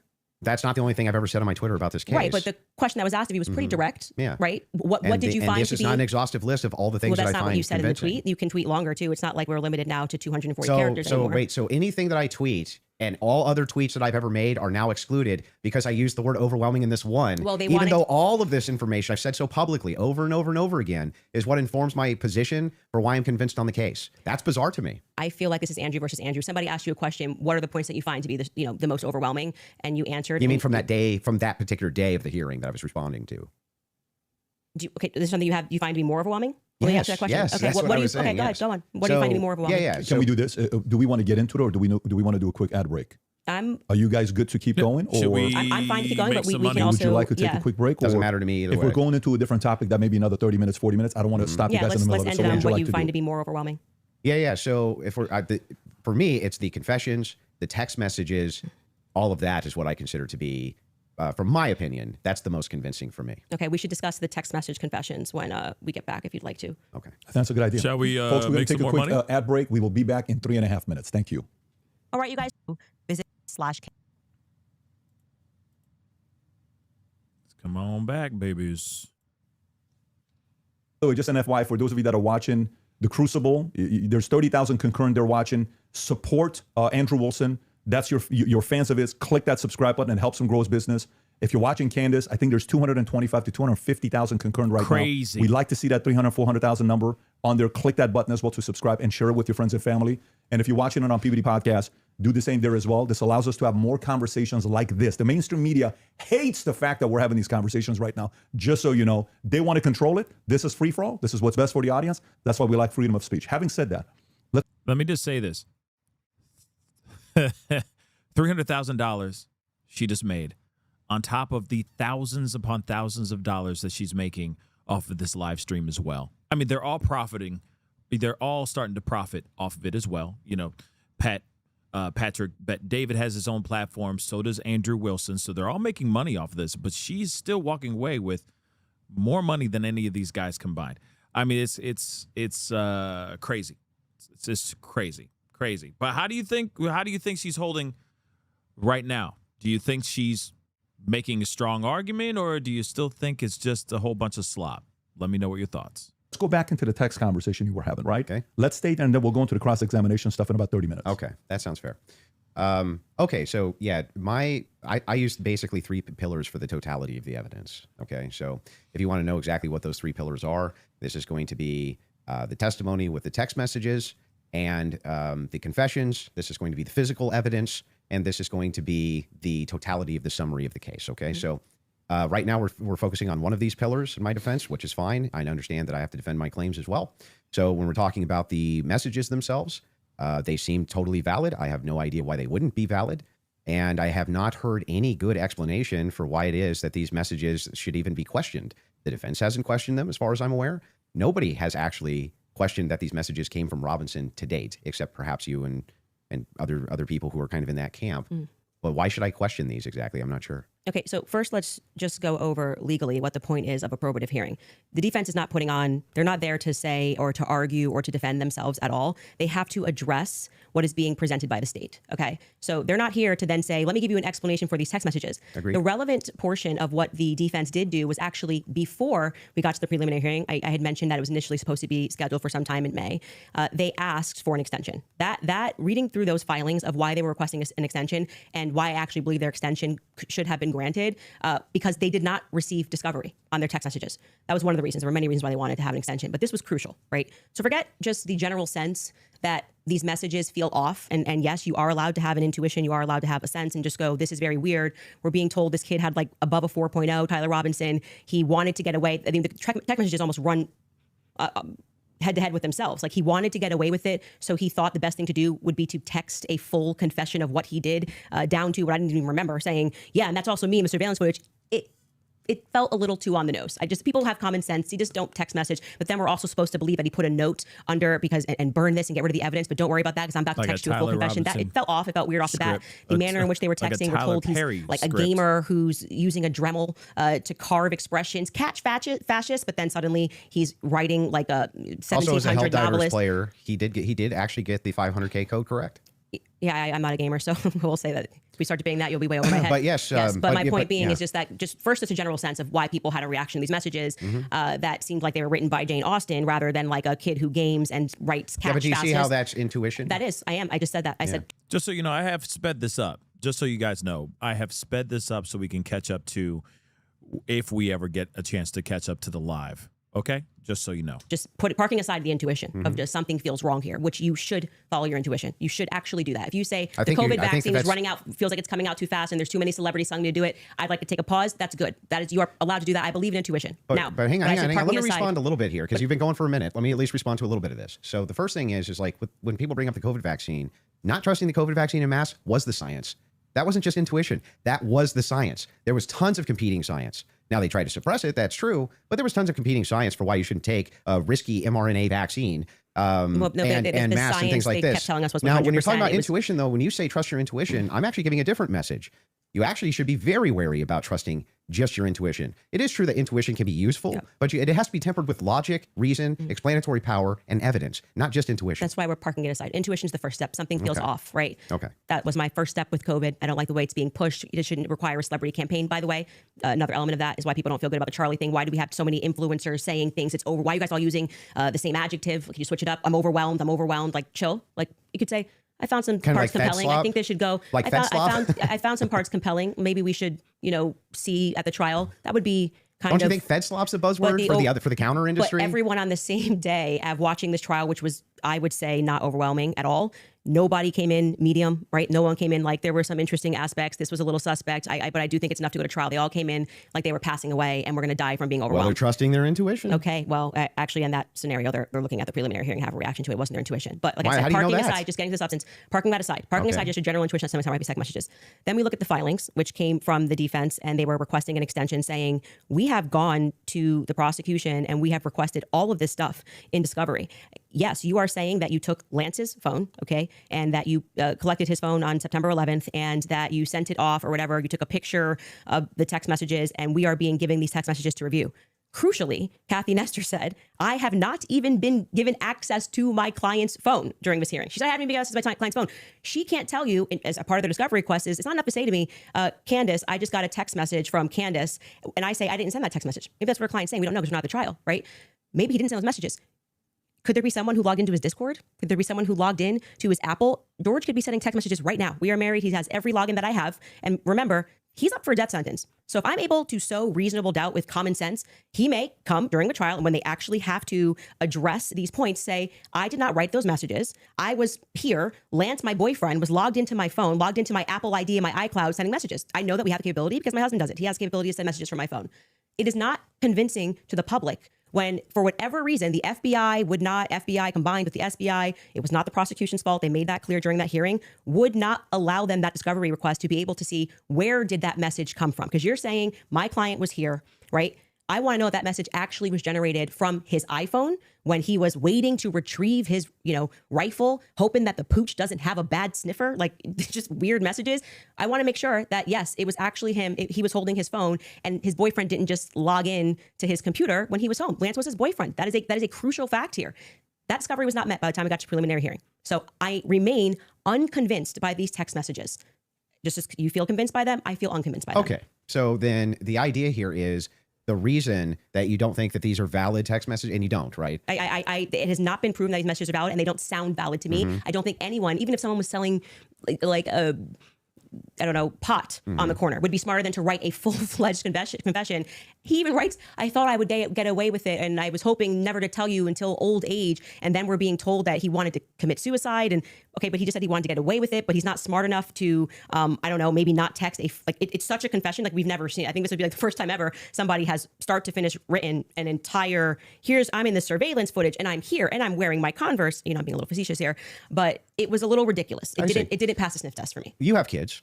And you love them more than anything. I do. If it was the case that you thought that your kid was innocent, wouldn't you be out telling everybody and their brother that you thought that they were innocent? And also, wouldn't you maybe recant and say, hey, he didn't actually confess to me. None of this happened the way that the state is presenting it. What would have prevented the parents from testifying? Well, two things. I can answer that. And if you watch my show, I keep telling you it's not vibes. So right after the shooting happened, Lance Twiggs, the FBI put him into a safe house they paid for. They went to the parents as well, to Matt Robinson and Amber, basically said, your life's at risk. There could be somebody who jumps up and wants to avenge Charlie Kirk. And, we're going to watch you. And they went into a federal safe house. What happened next is that they started thinking that the feds were maybe going to, maybe not as honest as they thought. And how do you know any of that? You gotta watch the show, right? Yeah, no, how do you know that? I had a source within the Robinson family. You have a source, an anonymous source, of course. So there's no way for us to verify that what you're saying right now is actually even true. You find it to be reliable hearsay? No, I don't find it to be reliable at all. It's just a source. I'm just doing what the prosecution What you're doing did. is a cool story. It's not cool. Well, you must have hated watching the preliminary hearing. You're giving us a cool story. You're saying that according to your sources, that the reason that the parents haven't recanted any of this. Recanted what? They have no statement from the parents. Wait, I just want to make sure that if it was the case, it was being reported in mainstream media that your father came to you and said, hey, is this you? What's going on here? And then he and one of his buddies took you in where you turned yourself in. You wouldn't go out and be like, no, that's not what happened. That isn't what happened, though. You're just wrong on this. Okay, maybe I'm paraphrasing. What am I wrong on? So what is sorry, just so I'm clear, where is your evidence that the parents turned him in? Well, no, I didn't say that. You said it's the mainstream media? I said with a sheriff friend. Yes. But the father did confront him. The father confronted what? Tyler Robinson. And where did you learn this? That the Tyler Well, I mean, that's part of the official documents. Our fact checkers can pull that up. But yes. But I'm saying, when you say official documents, do you mean you saw this on CNN or you saw this play out in the hearing? No, this was one of the things that I went through in fact check pre-debate. Are you talking about the charging documents? I think it was it could have been in the charging documents, but we can pull them up. No. And yes, are you disputing this? Do we have that in the back to pull it up? I can already tell you what you're talking about, the charging documents, because this is where we had to figure out where this story came from, because everyone was operating on the assumption that Matt Robinson turned him in. until we got to the preliminary hearing and we understood, like I said, even for that, when you are charging someone, you can use hearsay. It's all probative, right? Sure. Nothing. So they didn't have statements. It's not like Matt Robinson, even though he was interviewed that night. Amber Robinson was interviewed that night by a Fed, separate rooms. Tyler Robinson was interviewed by a Fed. They did not produce statements saying, my son did this. I believe my son did this. But what happened was they did interviews. But also the crucial person here who you just brought up is Mike Mitchell. Mike Mitchell is the biggest unknown in this entire case. Everyone keeps saying they heard from Mike Mitchell this, they heard from Mike Mitchell that. So when the person wrote up the report that night, and it was Brian Davis who wrote up what became the charging document, he after they transported Tyler Robinson from the Washington Sheriff's County office up to, I think it's Salt Lake City. I think it was 4 a.m. in the morning that they got up there. He then writes the what becomes a charging document. So he's basically saying, we all spoke to a bunch of people and here's the information that we got, right? We've not seen that. So it could have come from Mike Mitchell. Mike Mitchell could be saying, I don't know how this negates the point, though. Why wouldn't the negates the point because you don't have a statement from the parents. Yeah, you are going. Why wouldn't they just correct the it's not correcting. misinformation? It doesn't negate the point. The point is that we now got the preliminary hearing. If the parents were the ones who said, I'm turning my son in because he's guilty. I didn't say they turned him in. I think you're talking about you said it's been the narrative. Everybody's known this. The narrative initially, which I think you agree with, was that, Matt Robinson knew his kid was guilty and turned him into the police station. What actually happened in terms of Sheriff Brooksby, who was present there and gave a press conference, what happened was this Mike Mitchell character essentially peer pressured him, and we can get a fact check on this. We can find Sheriff Brooksby's press conference. And he said, they know it's you and you're going to come in peaceably or people are going to be banging down your door. He was a undercover cop, which I don't like that. I don't know what he did undercover. It's very hard to find anything about Mike Mitchell, but he worked with them for 20 plus years, the police officers. The reason why Tyler Robinson knew him was because he lived nearby and he was also his Boy Scout leader. How does this negate that the parents could write this second? And by the way, if you had the evidence, address that point. I'm just saying that your first point, which is that the parents did this. Yeah. We don't know that the parents. I didn't say that they did ever. Never well, you're quoting the parents as having said. You said that Matt Robinson said that his kid was. You say involved. I don't want to misquote you. Confronted him about. Confronted him. Yes. And I'm telling you that we have not seen any evidence that is true. We can fact check that. Okay. Because we do have evidence. And I'm saying it's the charging doc, which could have been derived from a statement Mike Mitchell said. Two things I have ready in the back. One is the charging doc, and the other one is a video of Kathy Nestor saying she hasn't seen Tyler's phone. Okay, we can run Kathy to go back, and then just to go backwards to Kathy first in court saying she didn't get her client's phone. Yeah, and then I think we'll go to the. You're okay with that? A thing not in dispute. These are all things that I'm not even disputing. Okay, so we don't show it. We never get to the thing that I am disputing. Well, I was just providing an answer. We were coming back in from a break because you were talking about the text messages, something that you felt was concrete. So it was just my rebuttal to you that it's not concrete because they haven't had a chance to actually answer that. And she didn't even get to see your client's phone. So that's effectively, again, the state saying these messages are real. You don't get the discovery on these messages just yet. She will during trial. They will actually get discovery on messages. Don't you think that would make their case fall apart if it was the case that they weren't able to actually pull the data off the text messages? Do you think the prosecution would go to court with fabricated text messages?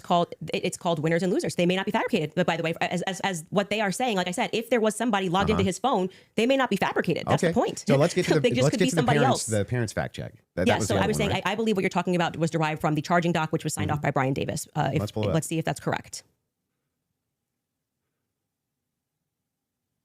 What are we looking at? Robinson's mother explained that over the last year or so, I'm sorry. Can you zoom in a little bit? Is this the charging doc? I can't see it. Robinson's father reported that when his wife showed him the surveillance image of the suspected shooter in the news, he agreed that it looked like their son. He also believed that the rifle that police suspected the shooter used matched the rifle that was given to his son as a gift. As a result, Robinson's father contacted his son and asked him to send a photo of the rifle, which makes sense with the text messages.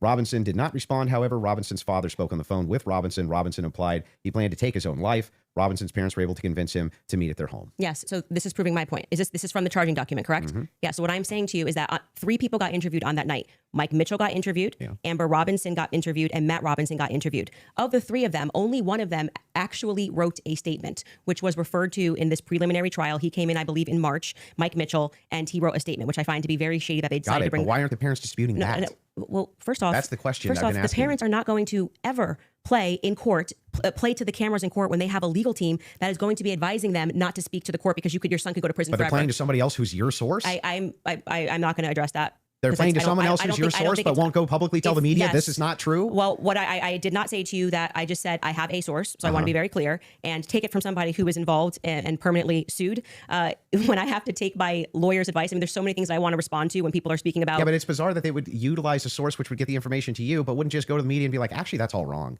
I am telling you that you would nary find a lawyer who would advise you to go to the media. This mother, especially when your son was up for death. If I thought that my kid was in any way, shape, or form going to be ever, you couldn't shut me up. Or my wife, she would be like, that's not true. That's ridiculous. There's no possible. That never happened. These people are lying through their teeth. They'd be public whether you like it or not. Yeah, that's for you and your wife. But when a judge issues a gag order in a case and your son is up for death and your lawyers could be advising you that if you say anything, you could blow the case, you would have a more responsible consideration. I see. And we're speaking opinion here. You're like, well, I wouldn't care. I'd violate it and I'd violate the judge's orders and see what would happen. If you have a source, it seems like sorry, I gotta interject. I don't agree with that entirely at all.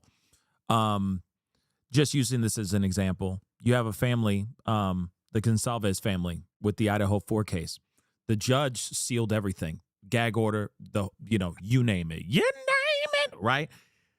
They still were doing interviews even after the gag order.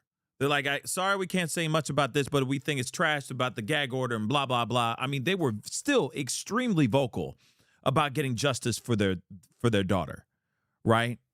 So, again, and I know it's a different scenario. I know it's different, it's not the parents of the assailant or the alleged. It's the parent of a victim. But the fact that you have a family that had a child become a victim of such a grisly crime, they were so angry about stuff, right? They were so angry. They went out of their way to be they were so vocal even after the fact that there was a gag order on everything. There was a gag order on them and everything, and they still didn't give a damn. They still didn't care. They were out there and talking like crazy, okay? Yes, they were still maneuvering around that particular order, but at the same time, it didn't stop them from being in these interviews and being all up in the videos to get justice for their kid. So I agree with Andrew on that. If Tyler had nothing to do with this at all, nothing to do with it at all whatsoever, you think the parents would be out here soldiering out there for him, right? Soldiering on. You see what I'm saying? Yes, you can interview, but you can't talk about the case specifics. Exactly. So Gonsalves family was all still out there doing as many interviews as they could because they still wanted to keep their daughter's name relevant and in the forefront because they were still wanting justice, right? So the same thing with this. If he is unjustifiably being charged for something and they believe that he didn't do it at all, why haven't we heard anything from them? Here's the other thing, too. Let's not forget. Allegedly, they are the ones who had him confess. He later on eventually confessed to his parents through a family, pastor, former cop as well. And after confessing, that's when he finally, they set something up to turn himself in without them without the feds actually taking his ass out. Neutralizing him, if that makes any sense. That was all orchestrated by the parents. So if they really believed that he was innocent, he wouldn't be locked up right now, baby. You feel me? So again, Missy just said it. That's not true. That's not true. Look at the Nolan case, Nolan Wells case. How so? There are people out here, or maybe you're agreeing with me. I don't know. But even with the Nolan Wells case, right? More and more people who are being accused of doing certain things, they're coming out and they're speaking out and saying, I didn't do it. I didn't do it. I didn't do it. You see what I'm saying? So, like I said, I'm not sitting here saying every case is the same. I'm just using the example of the Idaho 4 as an example. There was a gag order on everything, and yet the family was still out there speaking and trying to, seek justice for their daughter. So if Tyler Robinson really didn't do this and their family really believed that he didn't do this, I feel like they would be out here saying he didn't do it. You see what I'm saying? But they're not doing that. Now, I also want to say this to you guys as well, and maybe it's spoiler alert, okay? I truly think that Tyler Robinson is the guy who took the life. Well, so here's the thing. I think that Tyler Robinson had something to do with Charlie Kirk's death. Absolutely. Do I think he's the only one? No, I don't. I still think that there's somebody else. There had to have been another another factor, another entity that helped with this whole thing. But nonetheless, I really do think that they do have the guy. You see what I'm saying? I do. And then Nancy Guthrie's family, they've been really quiet. That's very true. But you still have Savannah Guthrie going out here and making videos every once in a while and saying, hey, we're trying to get her back. We've paid money. Please bring her home. Please let us know where we can find her, so on and so forth. So, I mean, at least somebody in the family is saying something. None of the other family members are saying anything at all. Is that an admission of guilt? No. But it is interesting nonetheless. But when it comes to all this, like I said, it seems interesting that what the stories tell us is that Tyler Robinson's parents turned him in, helped turn him in, helped him confess and turn himself in. So if they truly believe that he didn't do this at all, why would they have him turn himself in? Then also on top of that, even after the fact, if they realized, oh, he made a mistake and he didn't do it at all, you'd think that they'd be out here saying he didn't do it. They don't have to say specifics. They could just be saying in tweets, in exclusive interviews with Gayle and Oprah, saying, yo, my son didn't do this. He's been wrongfully accused, and they still haven't said anything like that. You see what I'm saying? So I digress. Let us continue. Violating it with them? I'm not speaking to a source, but what I am saying to you is speaking just relevant to what this is. We have not seen any proof that statement that is included in this charging document. I think it is highly likely on the basis of the preliminary hearing that all came from Mike Mitchell. And Mike Mitchell would be a part. He's based saying, on the statements of it's him saying the parents told me this. The parents could dispute that. That's going to come down the line, right? They're going to be able to see the parents. I will say this, putting together context clues. If the state had it on, 100% certainty that Matt Robinson and Amber Robinson said it, a 5-day preliminary hearing would be a good time to say we have enough evidence. And I can tell you why Matt Robinson made this statement, and here is his statement that he signed. That would have been a good time to present that evidence. That would also be a good time for the defense to say that's just totally fabricated. No, it's not. It's the wrong time. Why couldn't they? That is completely the wrong time. Why couldn't they? Because what they're doing is they already said they didn't receive discovery. They literally can't. They literally can't because they can't. They did not receive discovery. You're saying that they didn't receive that information? No. They just received the text messages. But in order to... That's not the text messages. The probative information. Yeah, we're talking about the information that we just reviewed. That's not the text messages. They never presented it. The state never put it on. Yeah, they didn't. The defense could easily still have presented this. Yeah. No. They could have said they're no. They're not allowed to. Are you sure? In a preliminary hearing, yeah. the defense is engaging with whatever evidence the state decides to put on. They did not put this on as evidence. Brian Davis was up there. So they're not allowed to present anything? They're responding to the state's evidence. I'm asking, are they allowed to present anything? They are allowed to say... Like if there was a conspiracy that they could prove right then and there, would they present that in one of these hearings? No, it wouldn't be the right time for that. I disagree. I think that they not only could do it, but they would do it. In fact, when I talked in depth with my attorney, they said that's exactly, if you had actual evidence that there was fabrications by the feds, that's exactly when you would introduce that. So when in the document that they filed yesterday or a couple of days ago, the appropriate, like what you're doing at this stage of the hearing is the state is saying we have enough evidence that we think this needs to go forth to the trial. Hence the reason that there's this extraordinary, we allow hearsay because it doesn't really need to be perfect. It can be enough that we feel like we can move forward, right? And okay, I disagree with that in general when somebody's rotting in prison, but whatever. The next phase is for them to meet in court and for the defense to essentially present an argument to the state that says, we find this filing to be defective in and of itself. We don't even have to defend ourselves because you, the state, have enough, you know what the laws are on the books, and this filing is defective and you should get rid of these charges because they don't make sense based on what you can decide based on a law on the books. So then that's why they then file the dismissal, right? So in the dismissal, what they're doing is they are engaging, and this is what was widely misinterpreted. Well, yeah, they're engaging as though, as it's a hypothetical. If this is hypothetically true, then so they're saying all of these charges. I'm not disputing any of that. So that's what you're asking why you're saying, could they just what I'm asking specifically is like, who could shut parents up who are like, no way. There's no possible. This never happened. This is ridiculous. They would be shouting it on CNN. They would be shouting it from the rooftops. They would be losing their minds. And you're like, nope, the gag order would be enough to keep them quiet. Not enough for them to talk to your source, but enough to keep them quiet. I think that's quite ridiculous. But I'll even concede this whole point to you. Let's just say maybe this was misconstrued, right? If there's a little bit of reason to doubt it because we're still waiting for the evidence for trial. If that's the case, then why not take the same standard for the evidence that you present? You're just waiting for trial. Well, you didn't do that. Wait a second. We're here. Wait a second. I just want to make sure that I got this right. That's your argument to me, right? My argument to you is what? Your argument to me is that, hey, wait a second, Andrew. There's not enough here that convinces me, right? Well, that's actually my rebuttal to you, is that you are saying, why are people engaging in what you term to be conspiracy theories? No. I term it to be thinking. They're just thinking because they're recognizing there are a lot of holes in these stories and that this is not strong evidence, right? This is the reason they're doing it. I'm explaining to you, this is the reason that they're doing it. I'm addressing what you view to be overwhelming evidence. And by the way, I want to be clear, That which convinces me. But thus far, every point that you've brought up, every point that you've brought up, did you feel like this is beyond a reasonable doubt? I mean, you realize remember what I said in my opening. Going to be it's not beyond a reasonable doubt. It's just what I find convincing is what I find overwhelming. So why are you so upset when people say they don't find it convincing? If that was the limitation of the claims that you made, if it was just, wait a second, there's a little bit of problems. There's some problems in this case that I have questions for that I want answers to. Nobody have a problem, actually. At least of all me. I would be the least likely person to have an issue with you, any of your fans, anybody saying. In fact, I've had tons of Discord calls about this. My position's always been clear. Of course, conspiracies exist.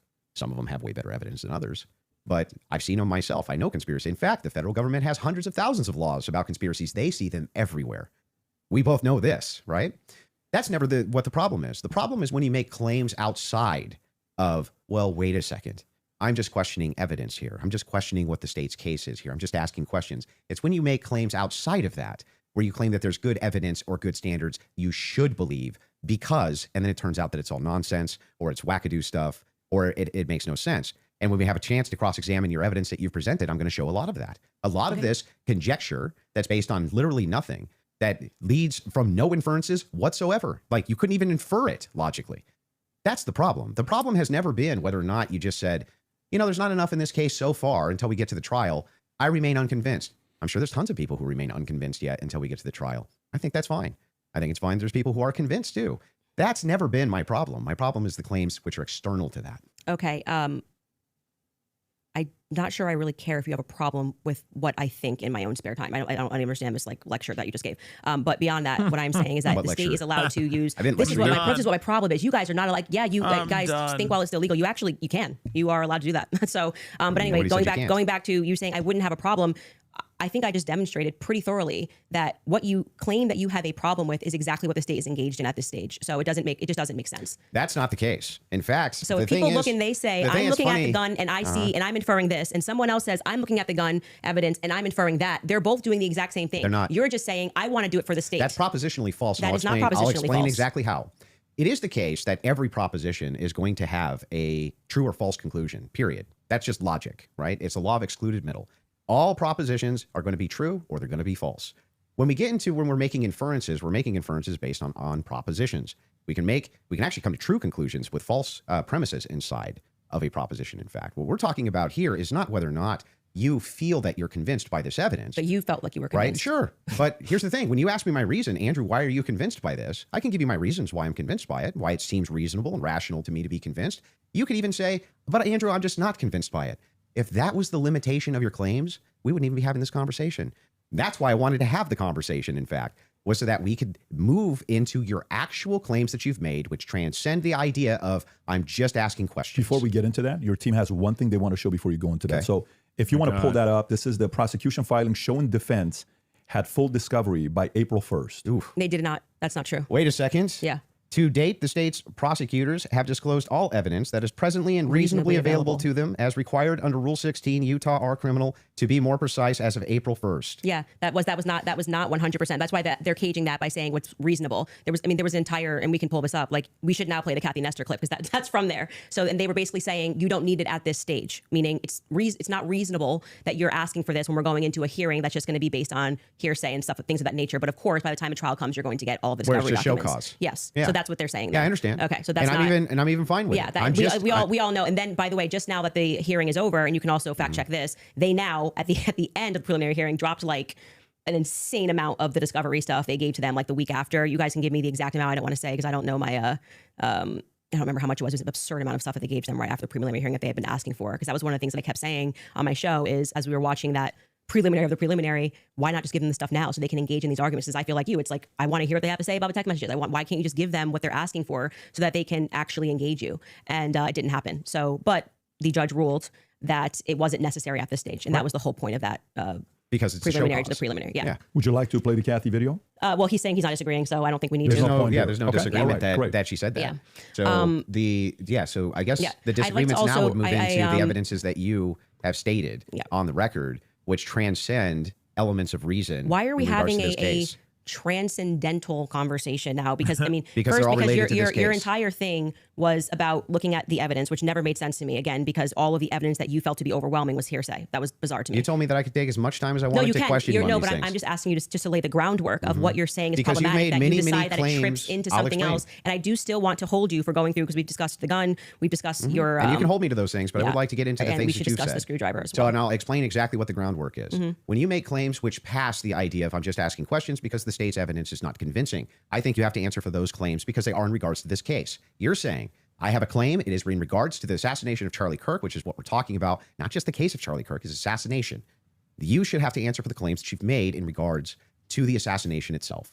You should. Yeah, agreed. So if that's the case, then I would like to finally dive into some of that evidence and dive into it. Well, just to be clear, and I'm happy to have you talk about, like I said, publicly, you want to engage in some conspiracies, but I said I want to make sure that we get to the substance of our debate. The substance of our debate is the major is me substance. demonstrating that all of the quote unquote evidence that you feel that you have, which demonstrates that Tyler Robinson shot Charlie Kirk. You don't find convincing. I get it. It's been invalidated by the testimony that we saw. And in your answer for when I you haven't explained to you that he had invalidated the most degraded prints was, I don't know. Okay, well, there lies my ability to process that. It's just fine for you to not be convinced up to this point. All of your viewers, everybody watching, nobody's you're conceding. Nobody's giving a dispute that if all your claims ever were just up to now, the evidence that the state's given, I'm just kind of not convinced. That is not what's been happening. What's actually been happening is that you've made tons of claims in regards to this case and in regards to the Kirk assassination, which are far above and beyond, I just doubt, the state's theory.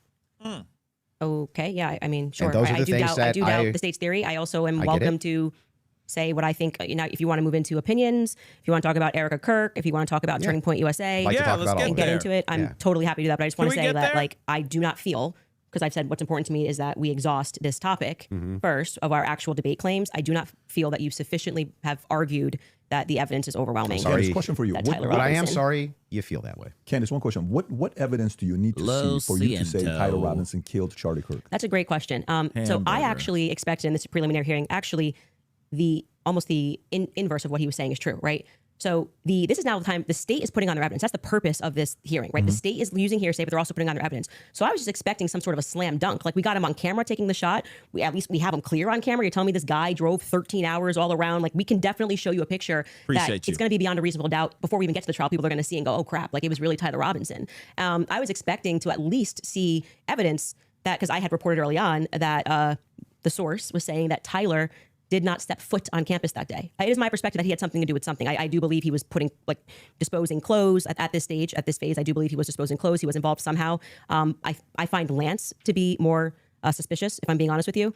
And also, like I said, the use immunity that was given to Lance by the feds, the fact that the feds didn't ask him any questions, the fact that I spoke with Lance Twiggs' family, and they were like, it's very weird that the feds are not asking him more questions. He's exactly the person that I would imagine to be involved in some stuff. Allegedly, I'll say allegedly.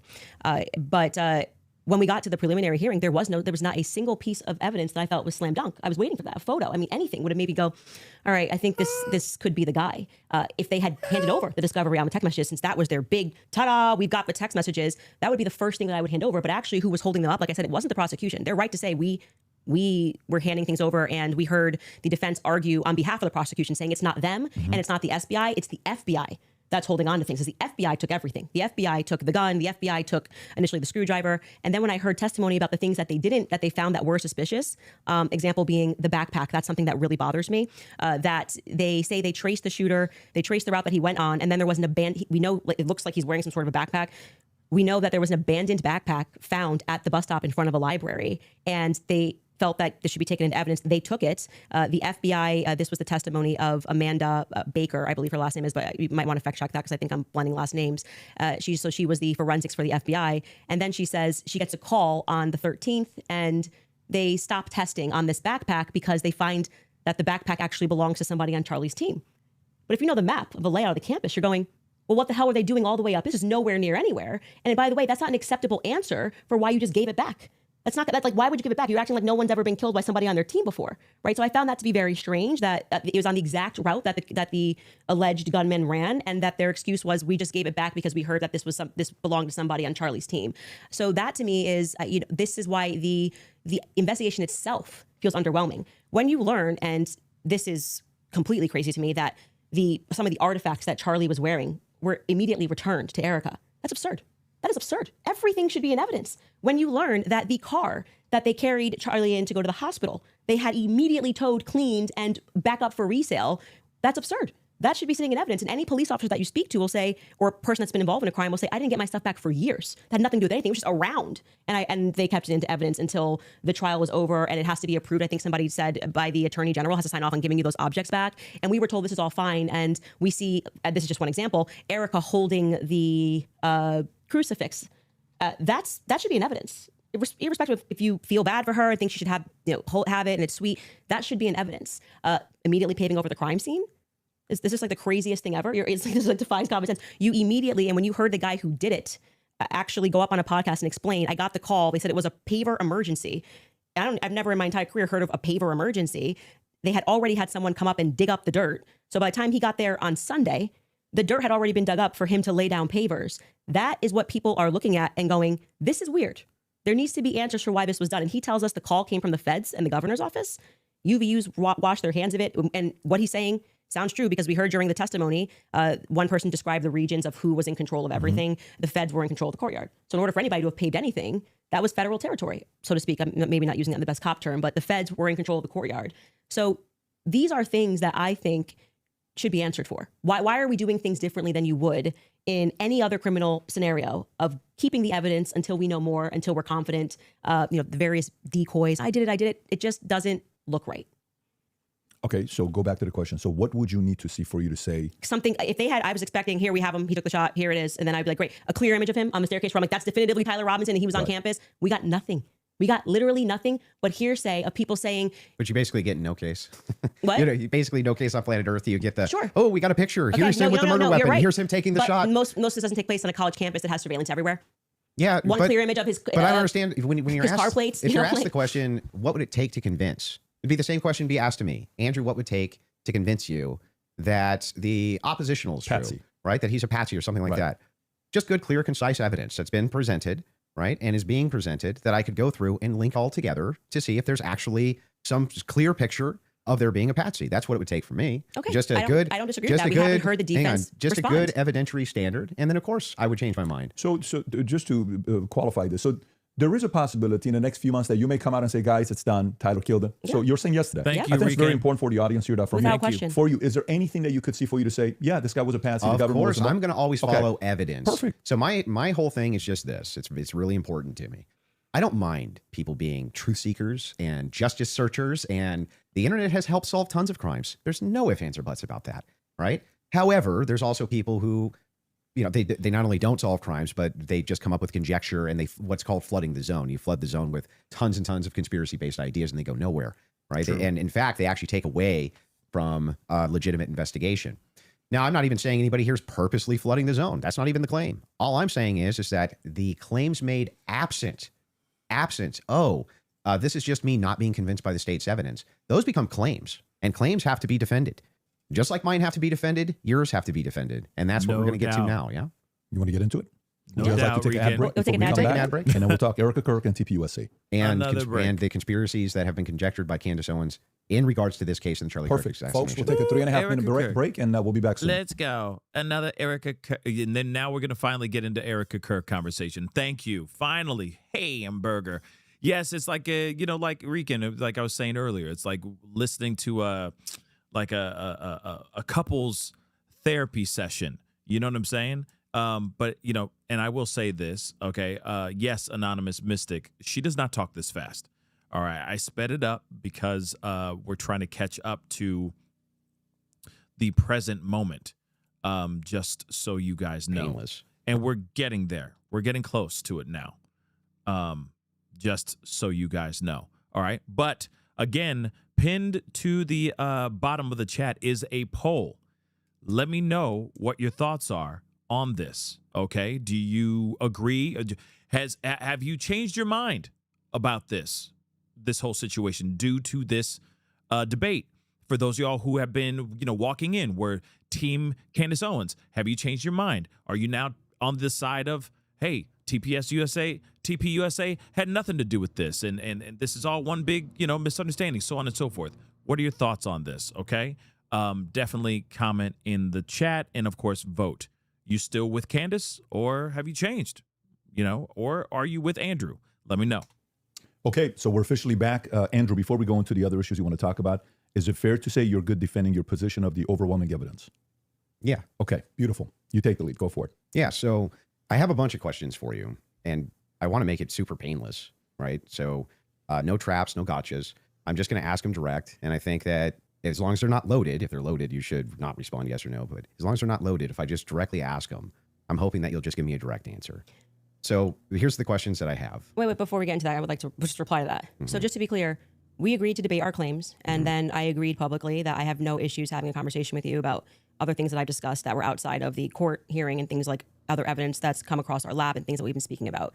But I just do want to make it clear to viewers that for whatever reason, you think that you have a right to sort of depose me. I'm not deposing you. I just want to ask you some questions. But you literally said that I want to be able to question you. This is a meta conversation. Right, We're having a meta okay, so now we're transcending. Like, let's use a word to use a word that you're saying. But this is what you're doing, right? Okay. So this part to me feels like a bit of am I allowed to ask the questions? I've already said you can ask questions, but I made it very clear to you via email and with you in conversation that we should be speaking. This isn't like you get to sit. I want to ask you some questions. If you want to depose me, you should join Brigitte Macron's defense team. But you're like, I'm just going to ask questions. Can you answer it? Blah, blah, blah. It's like, I don't know what you're going to ask. And I'm going to answer as I see fit because I'm not. I get it. Yeah, I get it. Just so we're clear. Usually in the debate, if something's not loaded, I'm just direct with because you kept saying I'm Joe Rogan. They have no evidence. They have no evidence. And now you're like, let's move away from the evidence. Let's talk about transcendentals. Yeah, okay. Anyway, so direct question, super easy. Was Lance Twiggs DNA on the rifle as far as you know? We can't say that for certainty. As far as you know. I already answered that in the first part. We can't say that for certainty. I told you the context of which they spoke about those things. So no, as far as you know. We can't say that for certainty until we know what other the 5 sets of prints were on. So that would be no as far as you know. We can't say that for certainty. You can say no as far as I know for certain. We can't say that for certainty. Actually, you can't say that for certainty. if your energy here is going to be like you're my dad and you can tell me how to speak or what I'm supposed to say, you're just going to come up against the wall. I'm familiar with this debate strategy. But I am just yes or no. We're not debating anymore. We're having a conversation. So I already addressed that in the first half of this about why. No, we're still definitely debating. This is still. No, it's not a debate. Now this is you saying I want to probe things that sit outside of the evidence. I actually already addressed this. You asked me. You're not going to go like you're sitting and I'm on trial. I'm not on trial. Okay, great. So you can have a conversation as we've agreed to. Let's talk about the Foreign Legion. Sure. Was the Foreign Legion, do you believe, trying to kill you?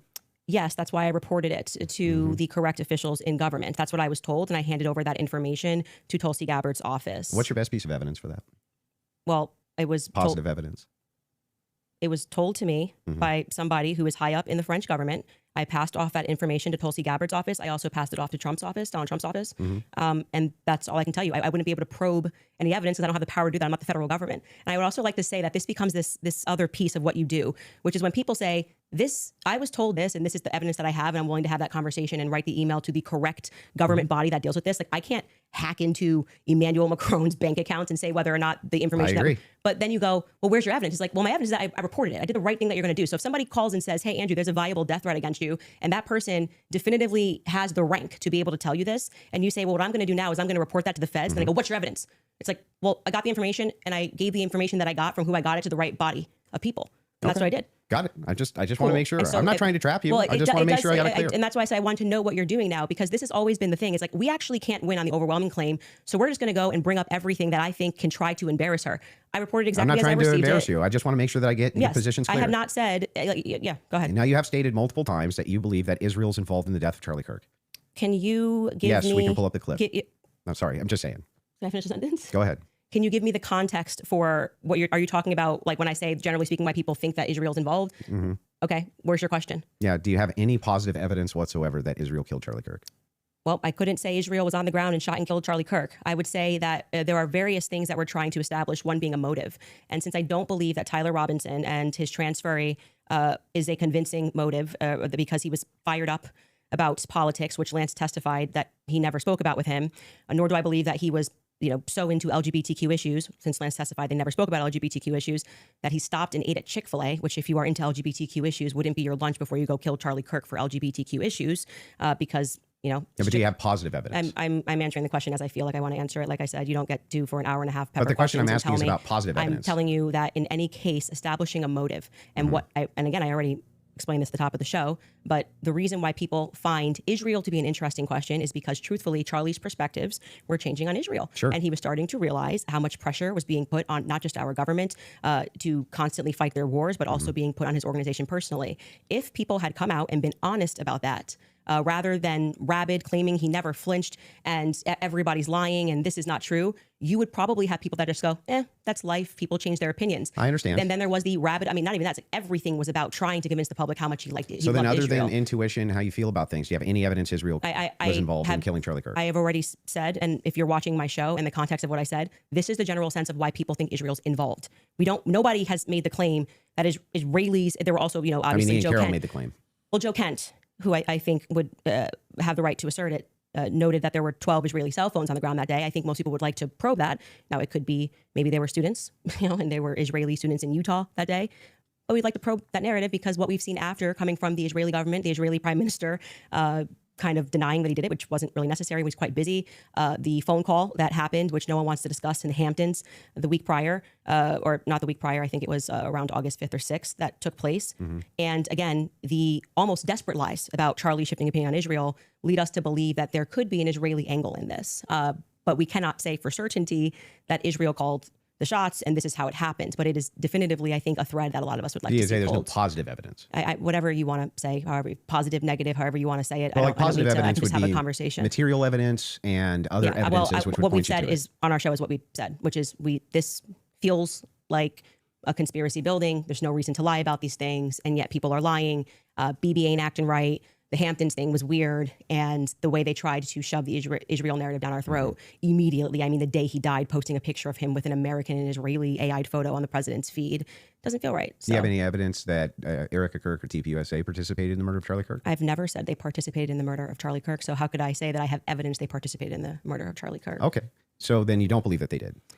I never have said that statement, so I'm not going to get you to ask me personal questions about things that I've never said on record. Okay, fair. Your team is sending messages in the back saying they have a video they want to play. Okay, go ahead. I don't know what the video is. Okay.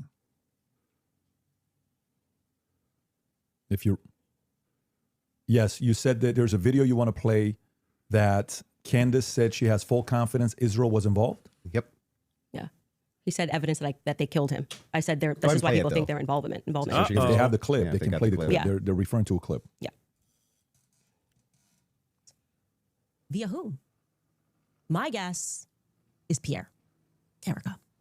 I think that there's a reason Pierre knew that Charlie was dead first. I think there's a reason he was a priority. How? Why? I think France and Israel are involved in Charlie Kirk's assassination.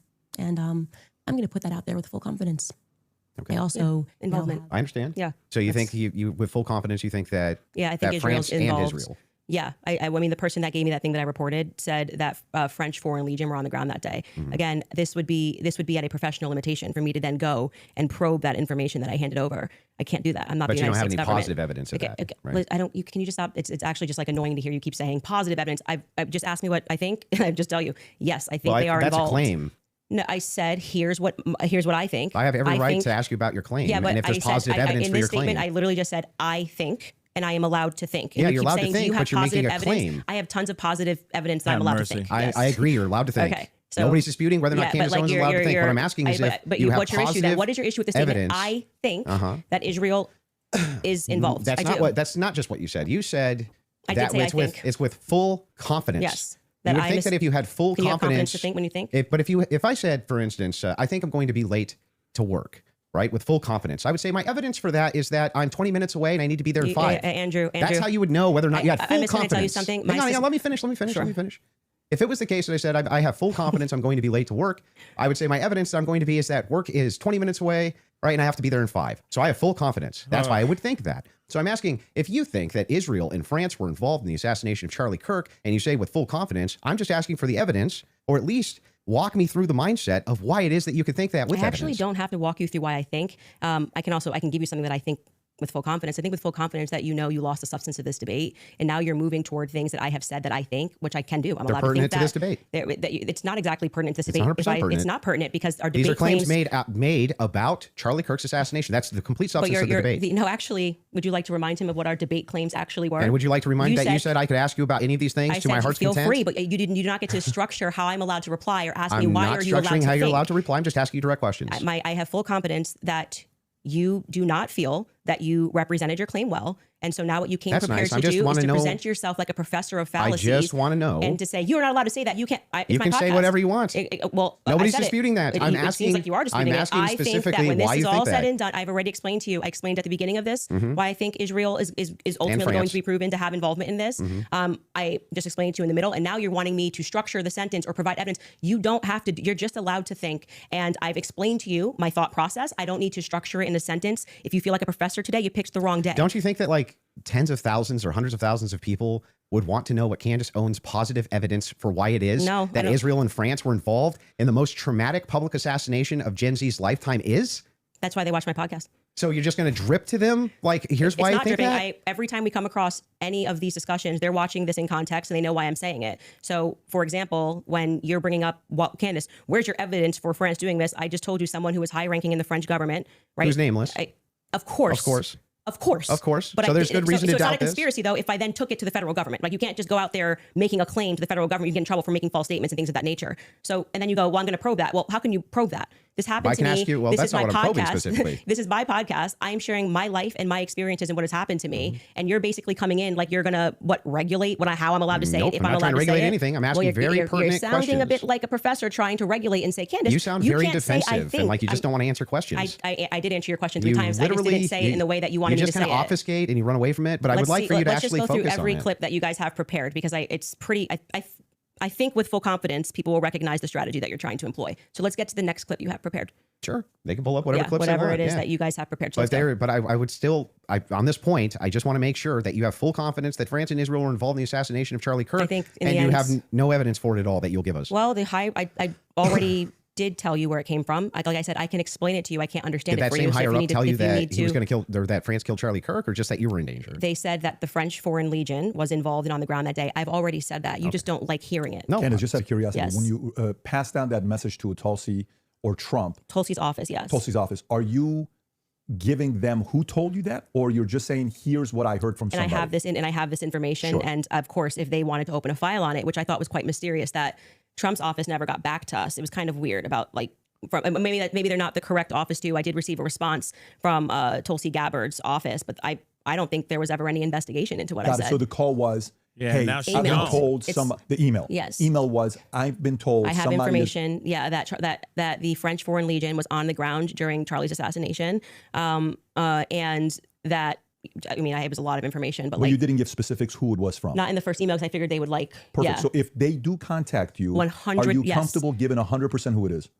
I would absolutely give them as much information as possible. Can I ask the question, if whoever's the U.S. government, why are you not? Yes, it's very strange to me. So if that's the case, now they may respond back and say, we did, that's their position. That's why I did it in writing. And so I'm glad that's the case because so if they and do right ask away in you, Trump's office, Margot got right back to me. She said it was on his desk. So he has that. There's no. And if you do say that and they contact that individual, obviously you don't have to leak your sources here. Is there enough credibility where that person would be willing to talk to them and explain to them exactly what their sources are? Yes. Okay. It seems reasonable. And so why he's asking me to defend that is like. I'm not. Never did. I think those are two different things. That's more something totally different claims. Why are they not reaching out to you? I've asked that many times on my podcast. What do you think about that, Andrew? What? The fact that she emailed, she gave it, and nobody reached out to want to contact the source. They probably didn't think it was actionable, is my guess. But even if they did think it was actionable, great. Every lead should be followed up on within the confines of what's rational and reasonable. Is it fair to say that this is maybe a different individual because this is a person that was involved with TPUSA and had a relationship with Charlie? Who? No, her relationship. Like this isn't just anybody. So if an average person sends it, yes. Yeah, but we don't know who the source is. We don't know any of this. But then if you were in that department, wouldn't you want to, even you assign it to one of your guys? There's no guarantee they didn't look into it. How do we know? We don't know. How could they if they didn't come get more of the information? Because it was a long file. Yeah. This is a separate. This has Did got you send nothing to them do the with the guy's debate. name? This is more on. Well, I sent the email, assuming that's you saying like you go and you make a report. You think they're going to come back to you and say, "Hey, what's more information? We're investigating this," and that didn't happen, which is what I raised. No, I I'm found asking, that, did you send them the especially source of because the this was at claim? a time where they were saying that they wanted to explore every possible lead. I even texted Dan Bongino. But did you- So actually, it was three offices. Let me ask the one question and then executive I'm gonna come office, to you. Dan Bongino, and Tulsi Gabbard's office. Okay, so a follow up to that is the following: if they contact you to say, is that specifically to the French government or Israel's involvement in the killing of Charlie? That wasn't about Those Israel. are two separate things. That wasn't about Israel. Okay, They were saying the French foreign. That person, as a part of it, was saying that it was the French Foreign Legion that was on the ground that So day. I'm surprised and I they haven't think called you. Then I find that to be very strange too. I do as well. Because who would want to make a report? Like, I mean, I've never made a report with the federal Let me government. ask one question. but Let when me he just ask did one send question. it- Let me just ask one question, and I'm going to bring it to you. Sure. The question is in regards to. I've not seen that clip, so I'm seeing it now. I'm full confidence. I believe that Israel French was involved. Is that also based on a source that somebody told you that Israel was involved in the assassination of Charlie Kirk, or is that a gut feeling? So in terms of Israel, I mean, what I've said is what I publicly have said here. I do think that at the end of this, we are going to find that Israel was involved. I do. Now, in terms of any of the hard evidence that's been presented, I think this has been a huge problem that a lot of us have had is that they won't even explore anything else that was going on in Charlie's life personally. So if we're not satisfied that Tyler Robinson did this in any way, then every alternative theory should be explored. Other evidence should be brought forward. We've done that in our capacity. Like when people keep saying she has no evidence, it's kind of crazy. I think we've broken like more stories than any news source in the world. I mean, down to pictures, details, police officers, what the dog's name was, because we're not the only people that believe there's a conspiracy here. The police officers that were involved, the many police sheriff's offices that were departments that were involved that day, all believe there was a conspiracy. Down to the U.S. Marshals believe there was a conspiracy. They were my sources at the U.S. Marshals were saying they were basically sent on a wild goose chase that day. But do you see how you say my sources?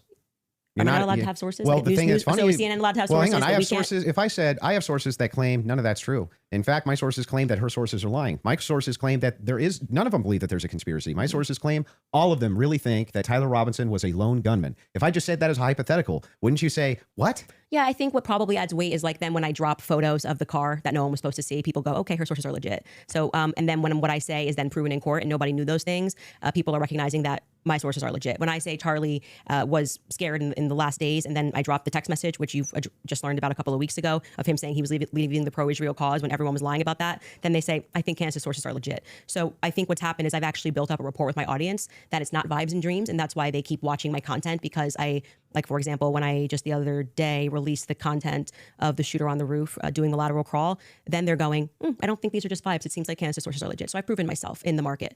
Yeah, I'm not sure that would legitimize your sources as being legitimate when it comes to the idea that, oh, they all believe that there's a conspiracy going on, which is actually what your claim is now. How would that actually, hang on, I'm almost done.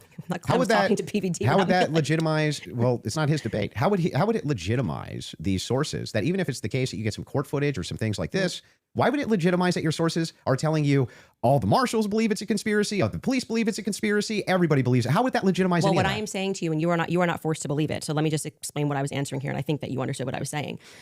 Is I have, because people trust me, compiled a lot of information and presented it to the public, and this information has been proven true. We've presented photos, we have presented videos, never before seen stuff. The public has never seen it. And so what that does is your audience goes, okay, when she says that she has these sources, clearly she's telling the truth. Now, whether you would then go, well, I'm going to believe her when she says they think that there's a conspiracy, that's up to you. You cannot watch my content. I'm not here to tell you that you have to watch my content or believe everything I'm saying. Well, don't you think questioners should get questioned as well?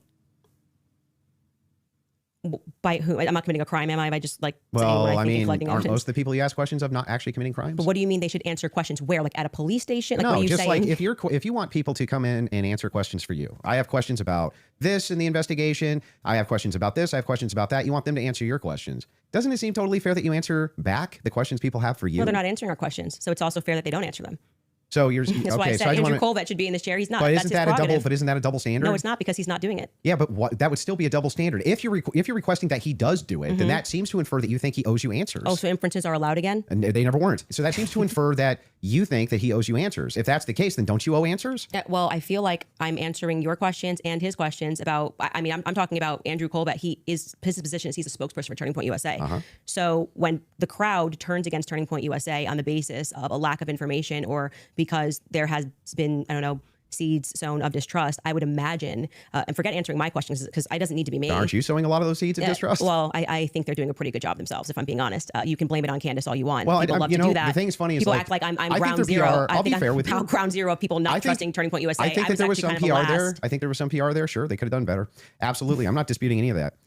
One thing, though, that I want to just directly ask you is, do you actually believe that anybody in TPUSA or Erica Kirk or Erica actually participated, had foreknowledge of, or facilitated the murder of Charlie Kirk? I'm not going to get myself into a legal pickle here. Everything I've said is on my podcast. I think firmly that if I was the investigating officers, I would seat them all and I would ask questions. I would at this phase. I would. Okay, so what does that hypothetical, mean? Does that mean that you do think so? I think it was not a sufficient investigation into what we know to be true of 80% of homicides. It's usually conducted by someone you know, right? And the fact that that was never even considered, that like I said earlier, the backpack was returned. How do you know that was never considered? Because they gave back the backpack, as just one example. They gave back the backpack. They gave back the... that doesn't show a conspiracy. Well, I mean, it shows that the police trusted everybody and didn't just hold things up for a second. Yeah, they ruled them out as suspects. That quickly, I'm not comfortable with that investigation. It's a pretty big organization. There's a $100 million incentive. What $100 million incentive? What I'm saying is his organization, like it had grown to, I think it was 100 plus per year. Yeah, per year. If that's something you want to factor. Yeah, but what was your team wants to play video, if you don't mind. Yeah. There's a video they want to play of Candace said it's impossible to not believe Erica's complicit. If you guys want to play that video. Yeah. Also just and so right now their guys are going out and they're going to look for evidence. And then by May, which is fortunately around the corner, then she'll see what they found. So what the F is that performance? How could you sit up there and say, yes, I 100% believe Tyler Robinson did it. That right there is why it is impossible for me to think that Erica Kirk is not complicit somehow. Because what? Oof. Those two thoughts actually don't even follow. How would it be the case that even if Erica Kirk did believe that Tyler Robinson was 100% responsible for the death of Charlie Kirk, let's say she believed it with every fiber of her being, believed all the evidence, because she did. She just actually did. Would it then follow that somehow she's complicit in his death? I didn't take implicit in death.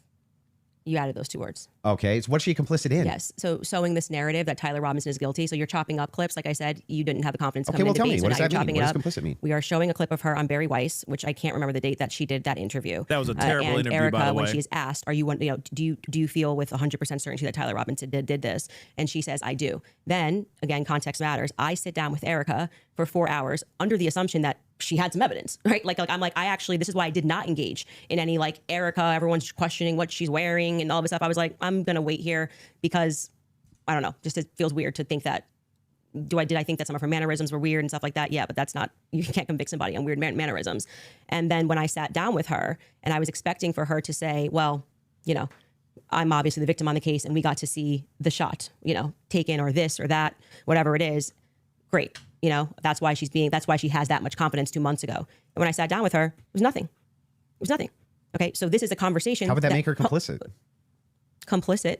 And again, you said complicit in the death of Charlie Kirk. Complicit in what? Yeah. Well, if you let me finish my sentence, I could tell you that. But my point being is that then you take a look at this and you go, okay, well, this is weird. Why would you have this confidence? And then when you sit across from somebody and you say, okay, great, I want to go out there and defend you now. I want people to know that you can't say this stuff publicly, but you know more things. And she just blanks. And then she says, well, I'm going to call the lawyer. And she called the lawyer. Again, all this is on my show. So out of context clips is not going to work because I know what I say on my show. Okay. So we call her lawyer and her lawyer says to us, she calls him on the phone, pardon me. And it's me, her, and Justin Strife. And I'm like, okay, great. What do you guys have? He goes, well, we don't have anything yet. We're not at that phase yet. And I'm like, well, what do you mean you don't have anything? And he says, well, don't you know how it works? It's a probable cause hearing. So basically the state says that they're going to bring this forward. And now our people go out and they look for the evidence to assert that Tyler Robinson is guilty. And so I asked her directly, her lawyer directly, the phone's in between us. I'm like, wait, so just so I'm clear, you haven't seen anything that the public hasn't seen? And he says, no.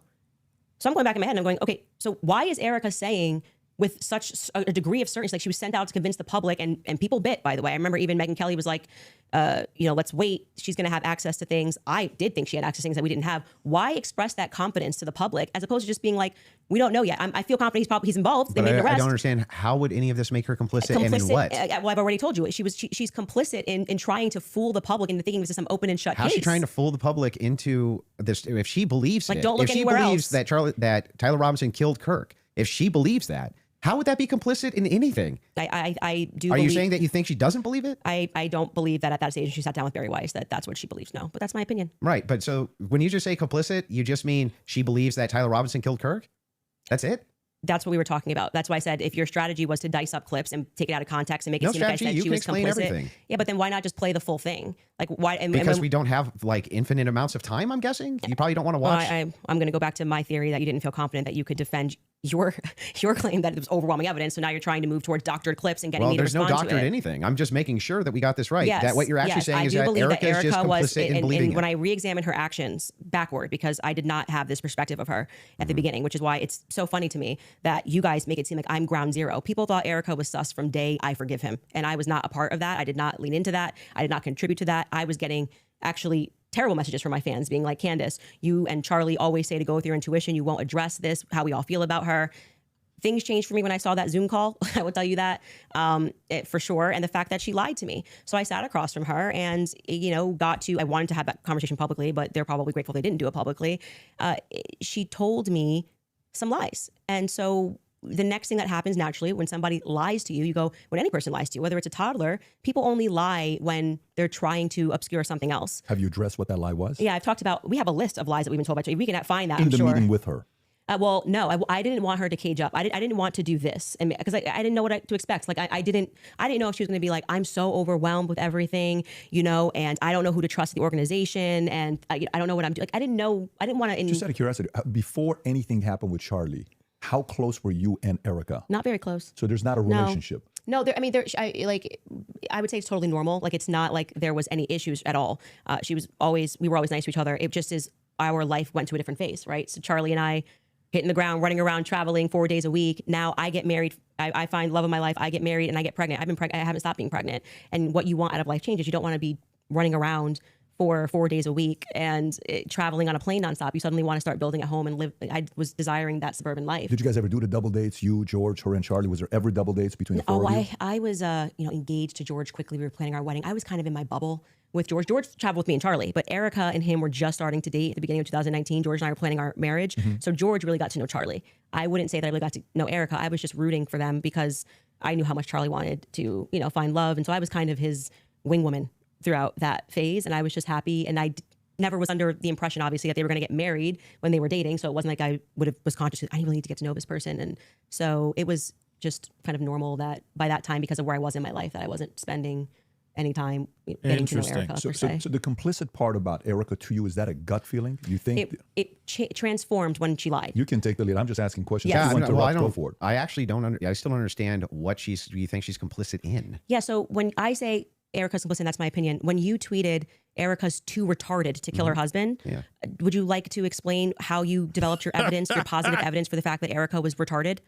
Yeah, sure. So I just think all women are retarded. Oh, so you're allowed to just say stuff. I'm Who sorry. knew? So Hold on. He actually said that? I'm sorry. What a statement. He said what? I never knew he said that about Erica Kirk. What? She's too R-word to take the life of Charlie Kirk. And he's here on behalf of TPUSA. This guy is coming in. I'm sorry. I can't be done. This debate is over. They picked him? Okay. I don't like using that word, the R word. Okay, I think it's the wrong word to say. Okay, but he really tweeted that. Yeah, and and he thinks all women are the R word. All women. He said it, not me. He said it. I'm sorry. We got to roll that back just a little bit. We got to relive that moment. I'm sorry. We're almost up to the live. That's why we're going in such a speed. But why would you say that about? Yeah. He said she's too retard, okay, to do that. And then he says all women are that. All women are dumb. I still don't understand what do you think she's complicit in? Yeah, so when I say Erica's complicit, that's my opinion. When you tweeted Erica's too retarded to kill her husband. Yeah.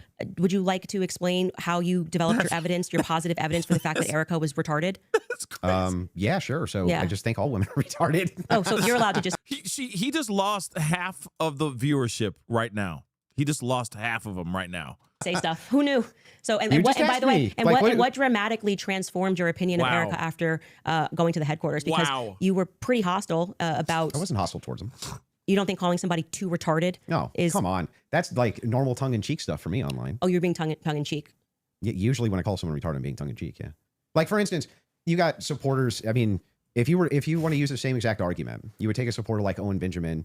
He called you bad names and called your husband bad names. Are you you're just like, well, that's no biggie? I've never answered him on anything that he said. I'm saying that you now are her biggest defender. So do you still think I'm she's not too, her biggest defender. Do you still think she's too retarded? No. I didn't know Erica Kirk. I'd never met her before. Okay, but you had an issue with Turning Point being led by a bunch of fembots talking about Still the do. feminist angle. Still do. And then suddenly you go to the Still think headquarters. it's a terrible idea. You go into the headquarters. Now all of a sudden you've got text messages that you're sharing with them. You say that you and your wife are getting involved with management. No. I'm not involved in any management at Turning Point. Well, USA. I'm pretty sure there is a clip of you where you say that your wife went to their recent conference and sat down. And then when you were on Joe Rogan. No. Hang on. I'll explain what happened just so that you understand. Yeah. So I was invited there to do some debate training. That's literally what I was invited there to do on recommendation. So I went down and did some debate. That's the first time I ever met anybody at TPUSA. Okay. And then you said you sat down with Erica. Well, I didn't sit down to her. I talked to her in a hallway.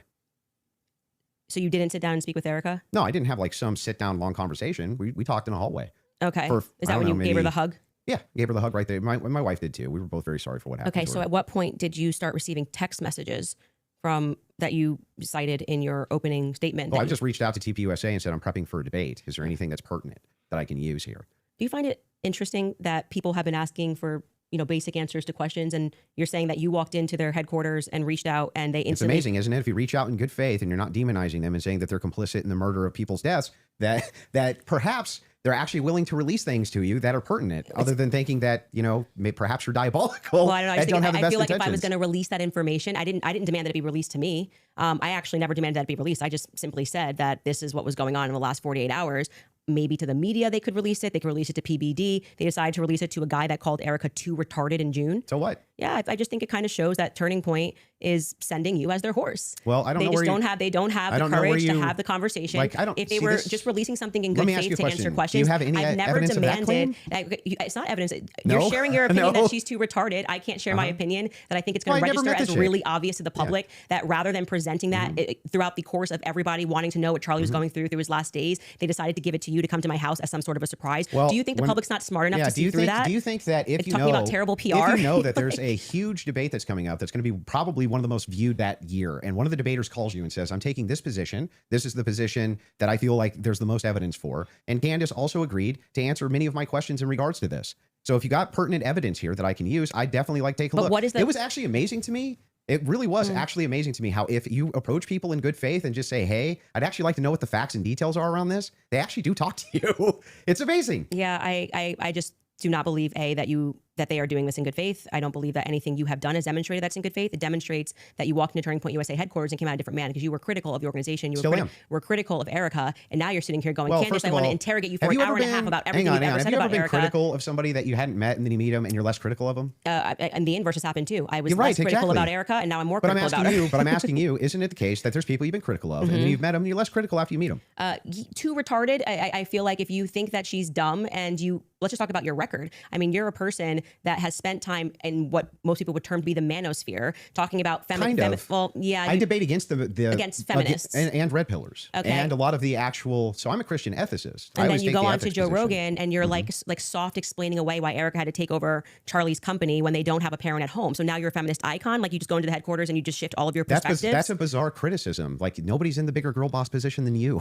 I'm actually no. You're in the biggest of the girl boss positions. Like you don't have to do this. Okay. You just do this. You could definitely not do it at all and be fine, right? But you still do. I would say that you are making a comparison that cannot be compared because Erica's husband was just assassinated in front of the world. Which the makes sense why she would take the organization No, over. that it makes sense why you would go home to your kids, just so you know. Wait a second. That's bizarre. Yeah, because they don't have a parent. They don't have a parent and they've just suffered a trauma. You don't go into the office. You want to protect your husband's legacy, right? No. And you're trying to find some new The legacy normal. is his children, not the organization. It's both. No, yes, it is both. It's totally rational and reasonable to believe that it would be both Turning Point USA that is part of Charlie Kirk's legacy. He worked his whole life I think for this it. is why people think she's sus. And his children. Now, for you though to say that anybody's a girl boss, right? That's I like the didn't- pot that calling came the out kettle of- black. That came out of your mouth. No, that was you. You brought up girl boss. Girl boss came out of your mouth. Yeah, I'm telling you that you brought up this idea that I'm defending some feminist nonsense. I'm not. I'm pointing out that they're by the way, She's not qualified there's always to take over his company. There's always objective outliers to each situation. In fact, it's the exception that proves the rule. And the interesting thing here is like, I'm still just as critical of feminism inside of TV USA as I've always been. And I'm just as critical of any pro-Zionist position as I've ever been. None of that's ever changed. By the way, I would think it's the most rational, reasonable thing on planet Earth to do if you wanted to actually see an organization change, to try to work with leadership or reach out to leadership to try to do so. Doesn't that make the most amount of sense? I would like to state for the record that I think Erica is underqualified to run the organization. Sure. And on the more emotional aspects, I agree with what seems to be a majority opinion, because I'm not gonna say it's scientific, that any woman that would leave her kids and go right into the office after their husband was publicly assassinated does not have their priorities straight. Okay, well, I understand that you can have those criticisms, but I'm not understanding still how that would make her complicit. I don't have to keep answering the same question. Okay, so let's feel like you got an answer to how it's complicit? Your team is asking to play a clip. So if we want to play this clip to just finish this segment on the Erica Kirk topic, we can spend some time on that as well. Okay. So if you guys are ready in the back, we're ready. And causing that 30-06 diameter, as would happen with a pet and explosives, as we've demonstrated to you in the past, it accidentally, because of how Charlie was crouched, went up and hit his neck. And that ruined everything. That ruined everything. It was problematic. It's the reason why Terrell then had to scramble to get the cameras down, because they were never supposed to see it. They could have said reasonably that a 30-06 got eaten by Charlie, much more reasonably, obviously, than saying that the chicken bones in his neck stopped it because he ate vegetables. They panicked. That's why Terrell's nervous on the phone with me. Again, this is my theory, and I am now very much sticking to it. Okay. They panicked. It's the reason Erica had to step out. That's why she would have gotten on the phone with Terrell so quickly, because I was going, why is Terrell saying, well, I didn't want Erica to relive. Oh, that's why I did it. He didn't have an answer. He was nervous. It was crazy. But he acknowledged it. He spoke to Erica immediately. Why did you speak to Erica immediately? So do you believe that there was a shape charge that killed Charlie? Hey, can I ask you why you keep starting clips mid-sentence? Probably to get to where the clip is. No, it doesn't seem that way, because you can always start a clip at the beginning of a sentence. Like you're just it's completely out of context. Wait, but I didn't prepare the clips, but I didn't. But it's fine to ask it to back it up. Like I said, I don't need to say what's happening here because the internet will clock it. But in this episode, we are now going, and that's why I said we're now going to look at some alternative theories. I made it very clear that this was a theory that I didn't want to look at. This is, I believe, because I don't have every episode in my head, but I'm pretty sure this is an episode where we presented the evidence that was in the car, the photos of what was in the car, right? And so we are now inferring off of what we see in the car that this very much does look like that we see a bunch of shattered Rode microphone, which was an early theory that I was actually interested in, but couldn't really wrap my head around what was the shape charge explosive. As I say at the beginning of the episode, it was just not my expertise. And I was concerning myself with timelines and stories and statements that didn't make sense. Without question, Terrell Farnsworth is someone who made me think that we were missing a big part of the story. So I'm walking them through John Bray's theory. If we started to insert what we are actually observing with the evidence that we're taking a look at and what took place that day. So we're completely in the hypothetical right here. And you're now introducing this. If that's the case, if you're just hypothetically exploring it, that's why I'm just asking directly. Yes, but that's obvious when you watch this episode. So that's why it feels like I'm in the middle of an interview with CNN when they pull up random clips and they're like, what's this? What's this? You watch the episode, you know what it is. I'm just trying to make sure. Do you think that your alternative theory, I think John Bray's theory should be explored, yes. Okay. Do you think that Charlie Kirk was killed with an explosive? I think that is a possibility, yes. Okay. And it should be explored. He's done a lot of work on it. John Bray has done good work. And I think that's why that theory is now starting to gain steam since we released the second set of the photos of what was in the car. I think it's viable. So this was the big thing I wanted to get into with you on the explosives too. What is it about that theory that's actually compelling to you? So I looked into the explosive mic theory multiple times. And the biggest thing that stood out to me is there's no explosion. there's literally no explosion. In fact, there's videos when the shot rings out that kills Charlie. At least it sounds like a shot to me. People are actually like looking up towards where the gun is being fired. They're looking away for where the sound is. Like, where's the actual explosion? Well, for every person that you say looks away, there's going to be a person that was looking forward. We have former Marines that have gotten on and said, it looks to me like there's an explosion under his shirt, right? You obviously saw Rob O'Neill go on to, I'm forgetting which platform it was, where he said, it's the first thing I thought was... Rob O'Neill is the man that killed Osama bin Laden. Yeah, and I think he's qualified to say what he believes he saw. We should actually, since they're pulling clips, we should run that clip of Rob O'Neill and what he said and what he observed in his experience. Yeah. So I'm going to take that. And also there were people who immediately spoke to the media that day who said the same thing, that they thought that something happened under his shirt. That was actually, if you go back to my first episode, when I was just observing what I saw with my eyes, I was asking the serious question. I was seriously saying, why is it like somebody shot him from underneath? Why is his shirt moving first? That doesn't make sense to me. And That's because of air dispersal from the bullet. So whenever a bullet is shot, a projectile shot, you can actually run this experiment yourself if you have a rifle. Mm-hmm. Take like an empty box of ammunition and put it on the table and then fire it near the muzzle, and that box will actually blow off the table. Okay, so question for you. Does that box go sideways off a table? It can. It can. Yeah, it can. It depends on the dispersal. You 3,000 pounds of energy or 2,000 pounds of energy coming at you. That's how much it carries. Well, it's not 2,000 pounds of energy. Well, we can fact check that. How many pounds of energy is it? A 30-6 being shot 150 yards away. That's a great question for Grok. I'm going to say when we looked at it, it was between 1,500 and 2,000. I'm pretty sure pounds of energy coming at you, and you just go upward and to the side. I don't really buy that. And I'm going to just say I just think that that's not possible. It doesn't go through on top of that. So there's another miracle. You didn't get blown backwards. It didn't go through. But I also want to say that you're saying this can happen, and Rob O'Neill is infinitely more qualified, I think, to speak on that. Why? And because he's actually shot and killed people. Why would that have anything to do with anything? Because did he slow down all the videos of the people he shot to see if their clothes moved? Well, why are you able to start your business as because I'm gonna tell you how projectiles work. He's not even gonna I guarantee you this guy's not even gonna disagree with what I'm about to say. If it is the case that you have energy and you have mass and the mass is moving in the air has to go somewhere. It doesn't have a choice. I think you're totally BSing right now, man. Not only am I not BSing, I'm telling you the truth. If a bullet is moving in air has to move out of way of bullet. But maybe not at the bottom of a shirt here. I don't know. I disagree with that. I'd like to say for the record, I've watched some of you do these sorts of things where you assert something with a lot of confidence, and you can fact check it. Your shirt, if bullets displace air. Not about whether it displaces air. It's where it dispersed the air. Underneath his shirt here. It's not underneath the shirt. The bullet's this big, and you're telling me it's going to hit his neck. Candace, and then it's not underneath the shirt. It starts up here, and the collar's moving, and then you see the wave here as he's moving backwards. No.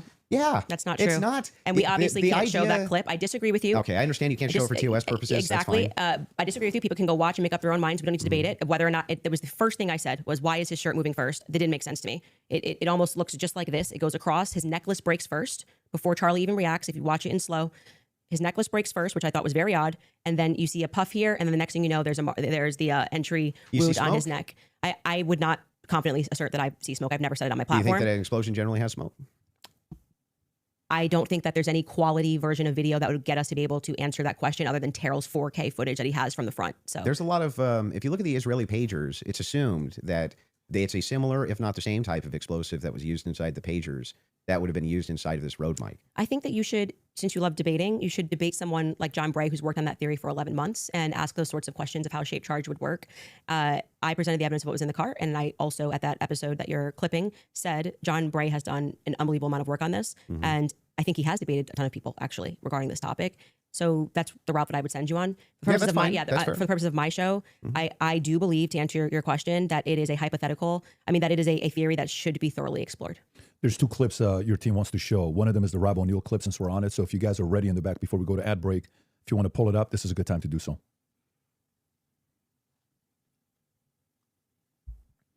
And good to see you, General Holt. A lot of things bothers me about this. Nothing in particular. And it's not like I'm out there saying big lie or conspiracy or someone did it. I'm just saying I've been in a lot of shootings. I've killed more than a handful of people, and this thing looked shady off the bat. I mean, I've killed people closer than I saw the camera, and I've never seen a shirt move like that. That looks like an explosion to me. Just the fact that no one started doing first aid to Charlie Kirk, they were more concerned about getting SIM cards out of cameras, removing cameras, and then getting him off the X somehow. There didn't seem a lot of concern for his life. It seemed like just clean it up. And then, I mean, I've been told they paved it over a couple days later. And then you get Erica Kirk behind all the razzle dazzle, and she's really quick to forgive the alleged shooter, which technically says that was him because I forgive him, but that you can't forgive Candace Owens for having an opinion or asking questions. And they mock people by saying, "Oh, I'm just asking questions." Yeah, I'm a SEAL Team 6 sniper. I'm asking a lot of questions. No one wants to answer them. And you're able to ask. He's actually said very little about the explosive there.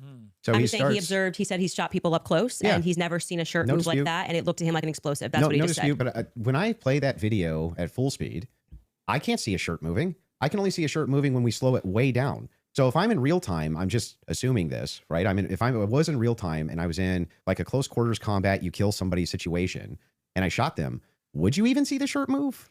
Well, I just feel like 5 minutes ago you were arguing that it was because the bullet carried air. Now you're saying you don't see the shirt move at all. Yeah, but that's, if you slow it down, the disbursement of air, that's where you're going to see it, right? It's going to be very quick, very, very, very, very fast. Yeah, and then that's over. not what I saw. And clearly it's not what he saw. And he thinks that there could be an explosive. So I'm just saying to you, when you people disagree with you. Your opinion's not a fact. That's all. I understand. I think that's a good place for us to, if we have another break, and then we can keep answering your questions. Yeah, I mean, I think, yeah, sounds good. Perfect. We'll do a quick 3.5-minute ad break. We'll be back for the last segment. Cool. All right, thank you.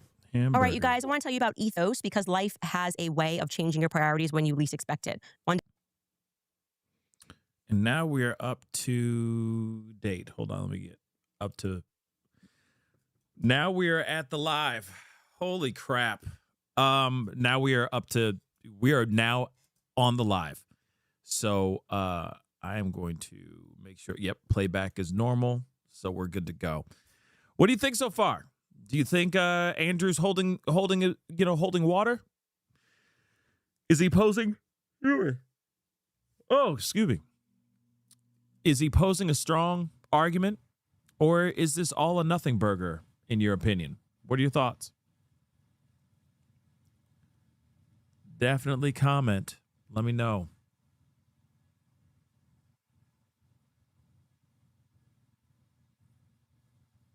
Yeah, Andrew probably still needs a smoke break for sure. He definitely is a smoker. You could tell.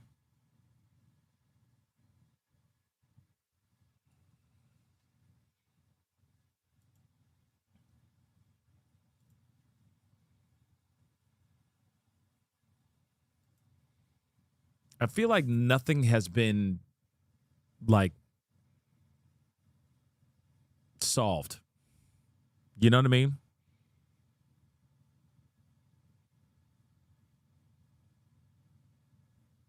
Mm-mm-mm.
Mm-mm-mm.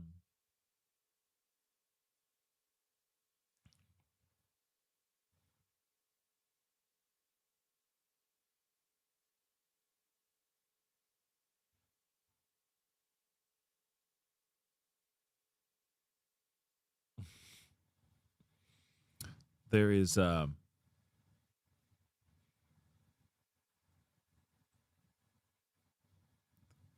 something else that I did want to share with y'all, but I don't want to like pull the video up and then they get back from their break and all that. So I figured we'll just wait. We will just wait.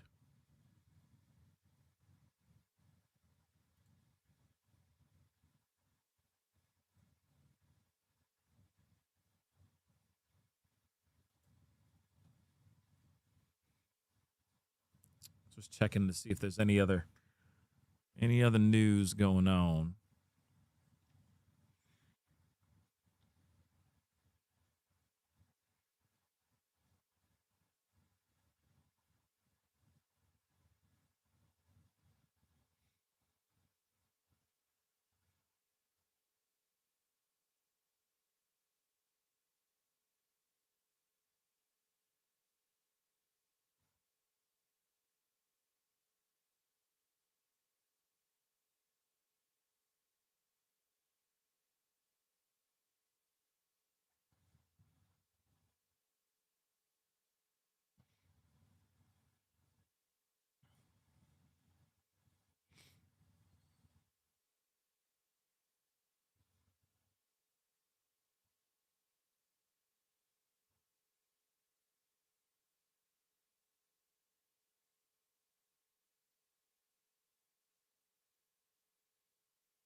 Oh, let's not forget Caroline Levitt. Gone. All right, fantastic. So, Andrew, if you want to go with your last couple thoughts. Okay. Yeah, so I just have two more clips to play. Okay. Right? And Here we then go. we can do final thoughts. I'm guessing.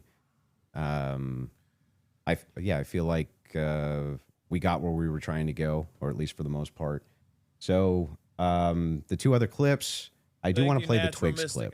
That one is important to me, the Twigs DNA clip. Yeah. And they're going to pull it up just to have you respond Well, to it. you don't have to play it because, like, if you're saying that when I initially watched it, I thought that Lance Twiggs' DNA, like, he was directly responding to that because the testimony was a bit confusing. They started by saying that they were going to, like, explaining how they got the samples, and they said Lance, Matt, and Amber Robinson, how they got their DNA samples. And then they started speaking about the gun and said, you know, multiple prints were found on them. And then they moved and they said Lance Twiggs's DNA was found on the screwdriver. When I went back and rewatched it, I realized, well, they haven't officially said that Lance or Amber are on the gun. So I think I've already conceded that we don't know that. So I think, like, but if you want to play the clip, this is directly you saying it is on the gun. Twigs' DNA I'm saying is that on I the feel gun. like I've already said to you, like, I've made that concession. But just to be clear, whenever I make a mistake, I just correct it. So that's why when you were asking me 3 times, I've already said we don't know yet, and I've corrected that mistake. So if the purpose of you showing this is to demonstrate that Candace makes mistakes sometimes when she's taking in a lot of information and she's reading through legal documents and she's trying to remember 9-hour testimony. It's to demonstrate something else. It is, in fact, the case. We're all going to make mistakes. Yeah. I'm going to make mistakes. And I've already You're conceded. going to make mistakes on the case. Yeah. But in this case, you were very adamant that his DNA was on the gun itself. Yeah. So I'm just saying that it's not ruled out. We know that there's 5+ prints. I've said this so many times. I had to rewatch the testimony again. It's like 9 hours a day. It got very scientific when they were speaking about this. And I think I wrongly extrapolated that they meant all 3 of them were on the prints when the only person they officially named was Matt Robinson. So we don't know yet if Lance Twiggs has his DNA on the prints, DNA on the gun officially just yet. Okay. I've already conceded that. Sure. So that's fine. And then the last one is one with Erica Kirk. Sure.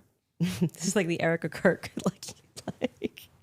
All right, Well, Erica. You could just sit down with me, Erica, but we can do it this way. This goes back to a previous claim that you made. Yeah, so sure. I'm bringing it up. Straight to jail, straight to jail. For questioning, at least, Erica. I don't care who's mad. I really do not care who wants to be upset after this episode. Really, you will be wasting your breath. You can spend $1 billion on influencers because this is all becoming increasingly inexplicable. You are asking me to be an idiot, actually, and I cannot do that for you. Someone once commented beneath this show that if the situations were reversed and there were this many verifiable lies. So straight to jail? Yeah, so that's the show intro. And straight to jail is a monopoly term. Okay. Like, you know. So do not pass go. Yeah. Do not collect $200. Yes, it's obviously tongue in cheek. And then we explain that actually I think that she should be brought in for questioning because of inconsistencies. So this is the exact episode when I started to think that she should be sat down and questioned. And I still believe that. I still hold the perspective that Erica should be sat down and she should be properly questioned. Do you know that she hasn't been? No, actually. That would be a great thing for the spokesperson of Turning Point USA to say that she's already sat through. Why do they? I mean, my guess would be she hasn't because they returned everything to her. Yeah. But why do they owe you that though? Why they don't owe me anything. That's my show you're watching. Just, the clips that you're pulling are from my show. So if I want to say something on my show, I can say that. I didn't say they owe me something. I don't think that's ever, unless you have another clip. But if you say like you need to be sat down for questioning and you don't even know if they haven't been, that's strange, right? Do you know if they have been? No, I have no idea. So you're just saying, what if they haven't been? Yeah, if your you're just kind of filling the air. If your entire thing is junk. No, it's not junk. If the query is why is it that Erica Kirk's not being sat down for questioning, but you have absolutely no knowledge whether or not she's been sat down for questioning or not. What that does is it creates an innuendo. It creates an inference. It creates out to the ethos that this should be happening because something's wrong here, when you actually don't have the knowledge that anything's wrong at all. I just think that my opinion is that she should be sat down and questioned. But you're not sure if she hasn't been. Yeah, and you're not sure if she has been either. So, like I said, I feel like now you're just kind of filling the air with nonsense. Because Turning Point's like, we want To my make knowledge, sure that you go in there and nobody- you defend Erica. And I have to say, I don't think you've done an extraordinary job Great, at that. but I'm not here to defend Erica. The thing is, though, is like that since 4 out of 5 of the clips that you Yeah. had on the ready when we asked you guys ahead of Mhm. time.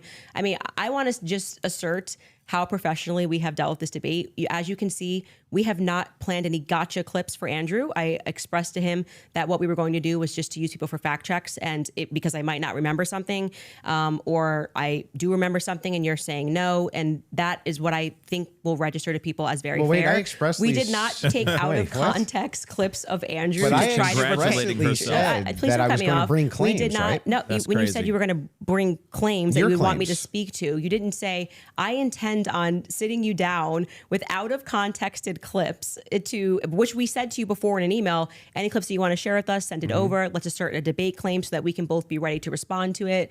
This just that's not really what happened. well. What didn't yeah, happen? this the way that you're framing the exchange. What That's do you not mean? that's not actually what happened. We were negotiating. It is true. We negotiated out the claim itself, right? Which one's going to take which position? I wanted to make sure that I had at least an hour and a half on mine, and you got the time for yours to question me. We did. We got through your hour and a half on mine, roughly an hour and a half now on mine. That's basically how this went. But in the beginning, I did not take an hour and a half to just pull out of context clips with Andrew. I actually debated the substance of what's going on in this trial and this hearing. And I do think that I think you fell short of that. There's nothing out of hang on. And There's I did nothing not here say, except I'm holding just you to gonna account get for you your to say claims. yes or no. Well, hold on. We Yeah. were supposed to be debating the case This and is whether part of or the not case. there was overwhelming evidence. These are your claims about the case. No, you then admitted that now you're getting into another sphere and you want to talk about the transcendentals and things that I've And we said. got through- And like 4 yeah. out of 5 of your clips are about Erica Kirk. So the general I perception don't think 4 out of 5 even is were. your turning points horse. Oh, I so you think just- quite you a just- few you of just- them were. you Were just- there 3 just made it Ericas up? or 4? So you're just making stuff Can up? we get a count of how many were about Erica? I feel like I think it was 3. 3. Okay, Yeah, 3. I 3. said 4. But those are extraordinary sorry. claims, which is why you're asked about Okay, them, well, right? okay, but the point being is now you're veering into trying to get me to defend my opinions, and then you completely shirk responsibility Your when I claims. point out yours. No, they're not claims. When No, you they're tweet claims. Erica is too retarded, you go, that's just whatever, and then you move on. That's a claim that and I'm responsible for the claim.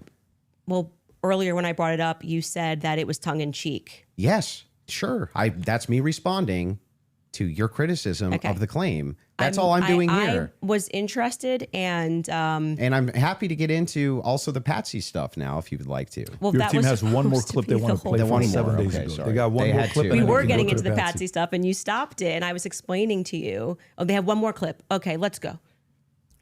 They want to hit the minimum of 4 clips you were saying with Erica. So 100%. This is absurd. Boy. Okay. This is crazy. And this is the one you're saying from 7 days ago.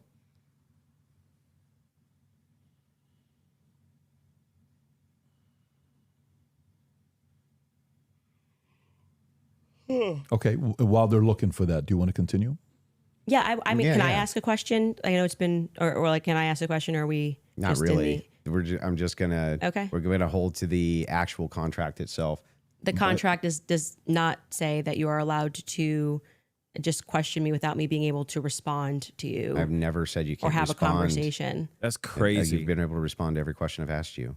And by the way, the other thing is like Let's have it your way. I want it to look like still happy we've to have done the everything debate. Andrew wanted to, so that people can fairly assess the situation. So you have it your way. I Totally will not fine. ask a question. Totally fair with me. So are you good with her asking a question or He no? said no. Waiting for the clip. Okay. So you want to wait for the clip first. Okay. Wow. You guys have it in the back? Because they have a contract. You see Okay, what I'm beautiful. saying? Tea. Woo! I need some chamomile tea. They need some chamomile tea. Damn. They all need I don't know. They all need a drink and a smile. You need the Jeopardy Your team thing. told me they had it. So That's what I heard. Okay, there we go. come on, guys. Did this crime. Okay? Because Lance I can't Twiggs hear this. My has thing his went off. Just tell me DNA what on it the says on towel. here. It's fine. Lance Twiggs has his DNA on the rifle. Lance Twiggs And to has be his clear, DNA on the Lance rifle. Twiggs' We've seen this 4 DNA times, was but I don't not know why they feel as like they need degraded to- as Tyler Robinson's DNA was on Tyler's rifle. It's Tyler's rifle. Oh, you but also Lance's said, it's DNA not as degraded on the rifle. Yeah, because I thought he was one of the things. But I've already that's what I mean when I say that. Like, it just seems like you're not actually here trying to engage, because even before you got to this, and I knew that you had some secret clip planned, I said to you, when I rewatched the testimony, I realized that they didn't explicitly say Lance Twiggs. They said 5 other profiles were on it, and that his was the most degraded. So I hope your team feels fulfilled in playing that. Is there any more? I'm happy to play every clip that he has on the ready. Anybody? You said you had some new evidence at the beginning of the. Oh yeah, we should show that text new. message that you read, Did you just want to because share I that? think that's important for the public. You shared it out of context. I'll do it on my show. I'll share the text So you're going to message. read it on my show, but not show it. Correct. Okay. So I'll show it on my show, but that's what I'll do. I'll show it on my Can show. I ask why? Well, because I want to drip out the evidence. You know, that's got to drip out that evidence, keep people coming back for the show, right? I don't know if snark serves you so well. I'm just saying, like, yeah, I'll release it there. Yeah, that's my intention. But yeah, I'm fine with closings if you want to do closings. Well, I also would just, if I may ask a question, is that permitted? Go ahead. Just so I also have clarity, since your basis has been evidentiary, you keep saying that you have evidence or like you are following evidence. Which one of the charges against, or all of them, do you think Tyler Robinson is guilty of? The specific charge? I love you Yeah. too, Scorpio. Yeah, so I think is that, and I feel your pain. Tyler Robinson shot Charlie Kirk. Yeah, but of the 7 charges that he's being charged. Yeah, can we list them real quick? I'll tell you exactly which ones. We'll pull them up. Well, do you know any of the charges that he's up for right now?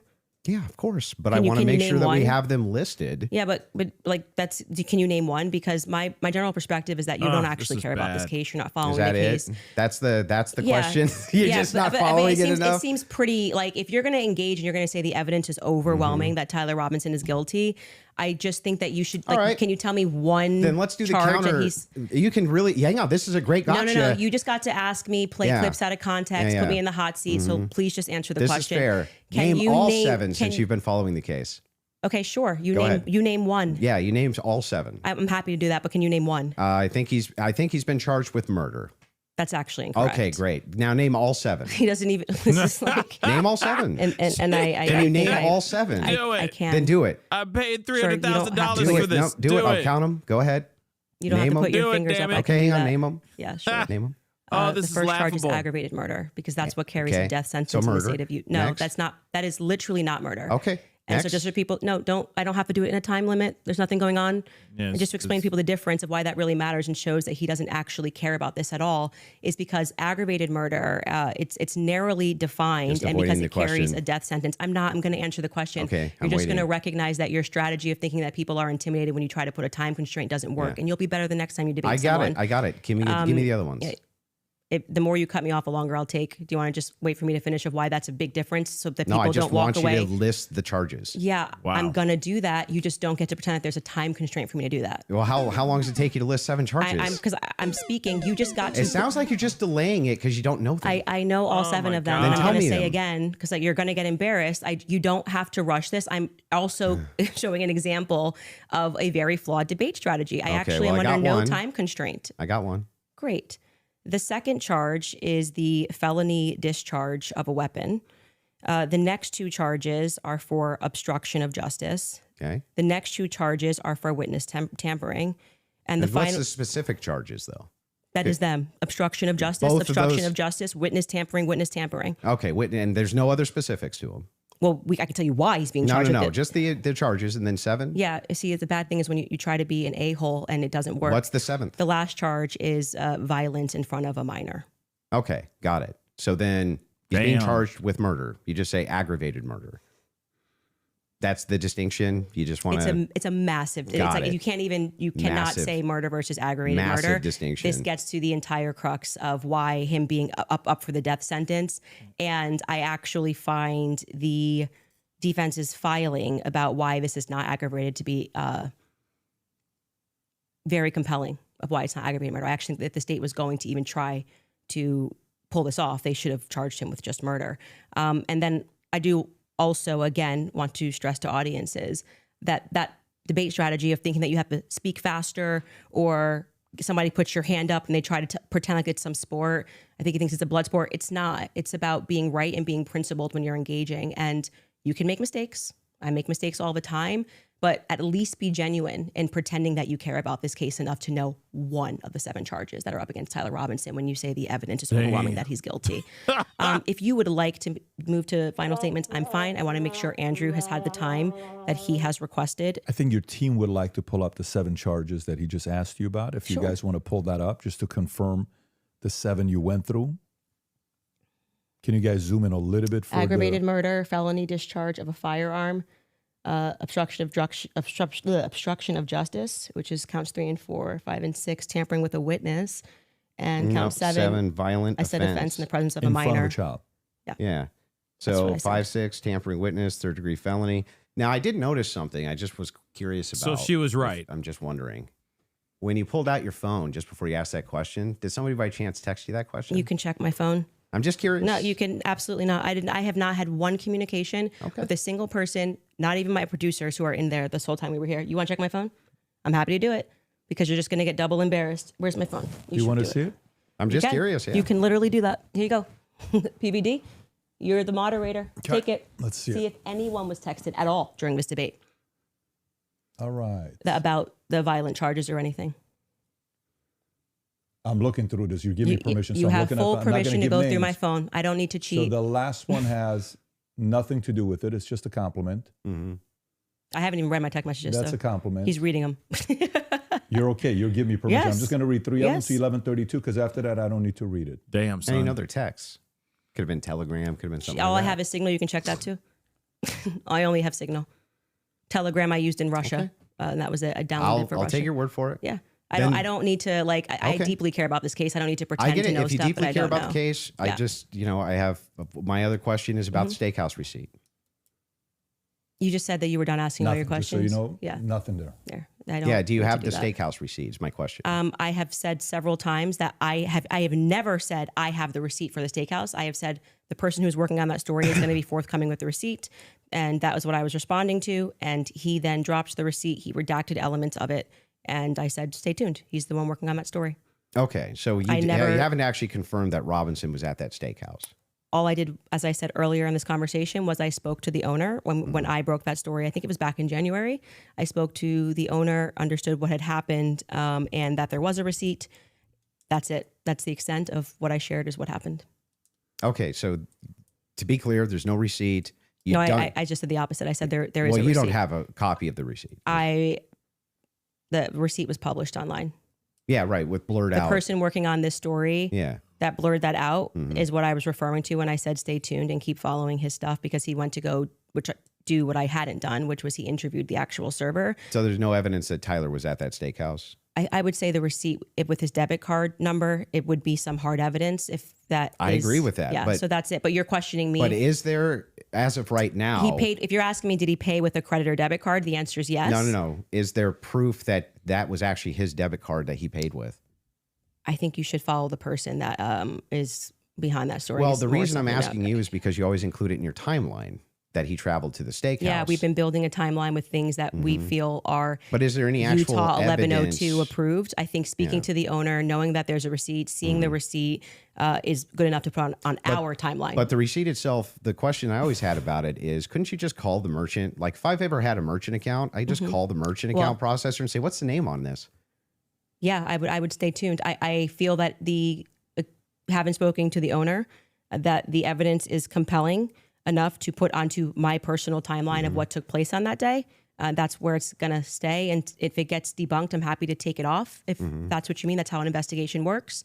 Like I said, I did more than enough. It would definitely pass the test by the Utah 1102 rule, for sure, for certain. To be submitted as hearsay. Well, yeah, beyond that, because they didn't even have receipts. They were like, Bob told me this. But the question is, the receipt itself, it has not been verified to have been Tyler Robinson's. I just want to say you're holding me to a higher standard than you are. I'm not even holding it. I'm just prosecution. asking specifically. Yeah, I've been very forthcoming. I've told exactly what happened. I spoke to the owner. I got the tip, and So should that be chased added it down. in an official timeline that it's you in give? my timeline. It's my show, and we can add and subtract what we want, and we do. If You we can get do something what you wrong, want, sure. But cool, I'm I just wanted to asking, make sure. should you include a thing that you know hasn't actually been verified to be Tyler Robinson's? Yes, you should. If we're trying to build a timeline, you should. Yeah. You don't think that falls and then under... you should remove it if someone somehow debunks it. But I think that there is very strong evidence that is where he was, and that What's is the strong evidence? Just the two people who said that they saw him? You know, I'm actually all good with being. I feel like I've sufficiently answered your question about how I got All the right, fair information, enough. what happened next, would the next stage of this investigation being somebody accessing knowing what his debit card was and confirming it? Yes, and I do believe that will happen. If it does not happen and it gets debunked, I'll remove it from my personal timeline that I share on my show. That officer, the first officer that was up on the roof, Mhm. do you remember his name? Officer Bagley. Yeah, what was his first name? Christopher. Christopher. When Christopher got up on the roof, you talk a lot about how his camera died. Well, he talked a lot about that during the About preliminary his camera hearing. died. Yeah. Do you think that he planted that screwdriver up there? No. No. Who do you think planted it? If we're just going on am I allowed to have an opinion? Of course. At this stage, I would say that I don't buy his assertion on the stand that he didn't check to see if anybody went onto the rooftop before he got up there. I do think that it's possible, it's at least plausible that the screwdriver was planted. I don't believe him. What I can say strongly is that his cam died at just the right time. His body cam died at just the right time. I think that, as you were just grilling me about whether or not I had got the merchant receipt for a debit card, that kind of makes it difficult that we just have to sort of trust that a screwdriver was found and we don't have any should be evidence of a police body cam. But like I said, you accept that stuff and then are like, did you call the merchant and get, like, it just seems like you Well, I'm not adding. hold, I'm like not I said, adding you this hold the to prosecution to Well, the wait a state second. to a higher standard I'm than not you do adding to people. unconfirmed evidence to an official timeline that I'm putting out either. What do you mean an official timeline? This is my Well, this is timeline. I made it at home. So then it would be official to your show? Sure. Yeah. Okay, great. So then your official timeline, Candace Owens' official timeline, Yeah. includes a steakhouse stop Mhm. that has not actually been confirmed at all. Well, yeah, it hasn't even been discussed by the prosecution, so it's not like you're debunking that it happened. Well, there's no evidence for it. There's no good evidence for it at all. There's no camera there.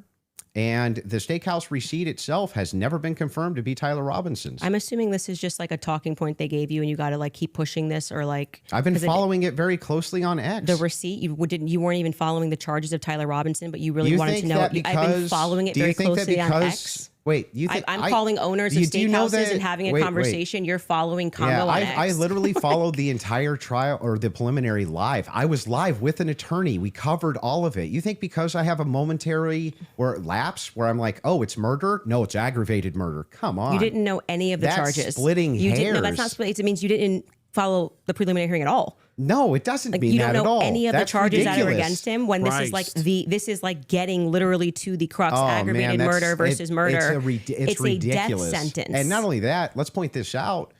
One of the major things here is that this is your official timeline. It's mine. Yes. Who else could it be? Who else? There would be Candace What's your Owens' issue? timeline. I just don't know what his What's your issue issue is with my timeline. What's your issue with that?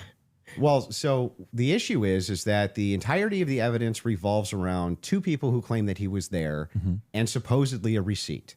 There's supposedly a receipt where Tyler Robinson paid for his steak and his soft drink. No alcohol, right? No alcohol, right? You know nothing about the case. But anyway, this particular receipt, they could have called the merchant account, confirmed it, this type of thing. To date, this receipt has only the blurred information on it that would actually give you the information to confirm whose receipt it is. We have to date, nobody has confirmed that this was actually Tyler Robinson's receipt. And yet inside of Candace Owens' timeline, which she states over and over again, when she says, this is the longest 13 hours, this is 13 and a half hours, the requirement for about what, roughly 5.5 or 6 hours of that is that he went to the steakhouse. And that's not been confirmed at all. Not even a little bit. I feel like saying that I spoke to the owner of the steakhouse is me, like, not just being on X looking at opinions, but actually doing the legwork.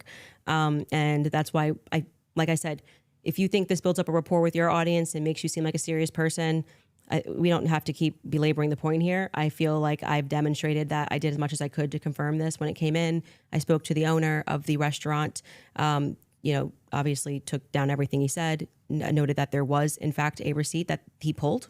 That receipt that was published is real. A debit card and a credit card was used. If for some reason somebody misidentified something down the line, or we find out it's a different Tyler Robinson, I'm happy to remove it from my timeline. But for right now, I think that there's enough under the Utah 1102 rule for me to keep it there.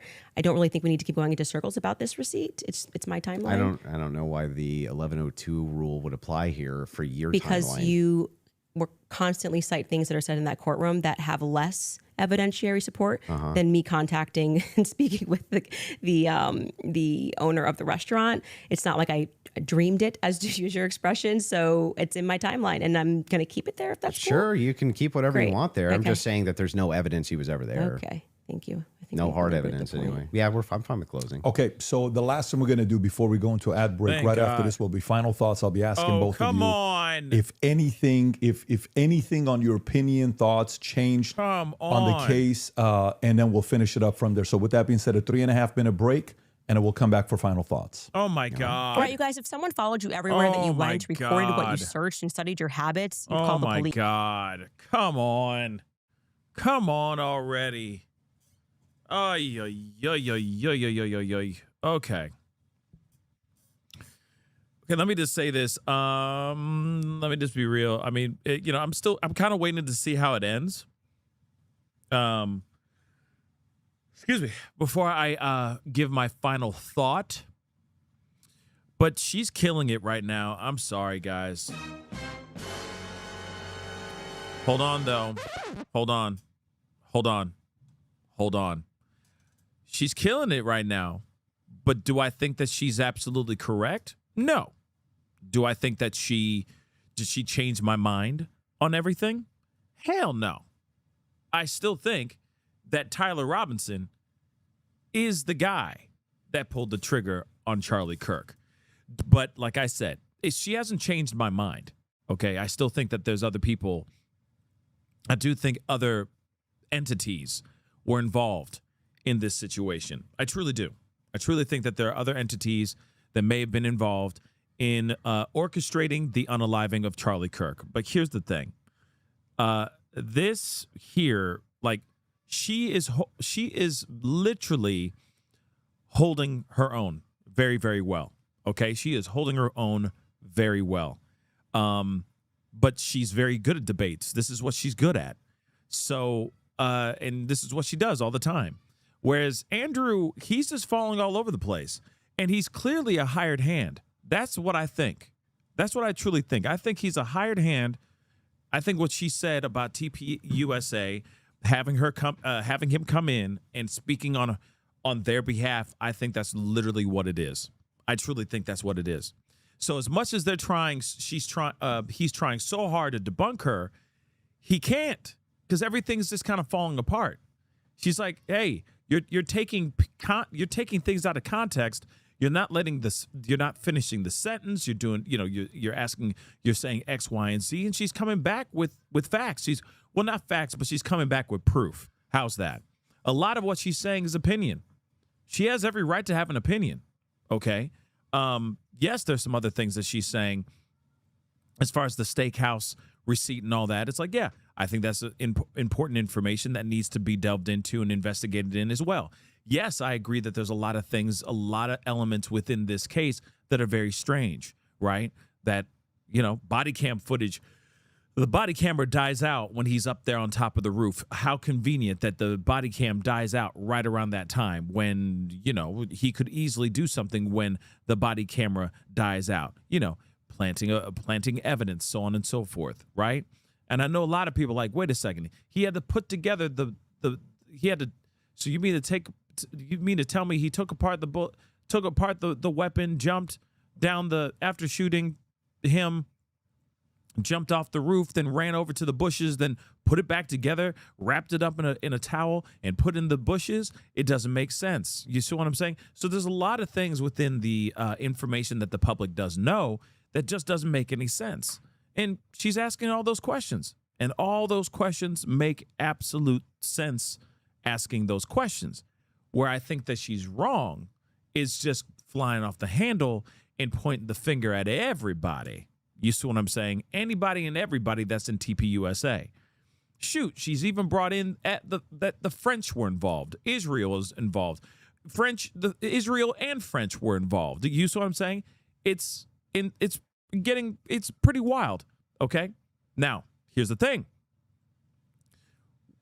If Andrew came to her with a more solid approach, I don't think he would look like he's floundering.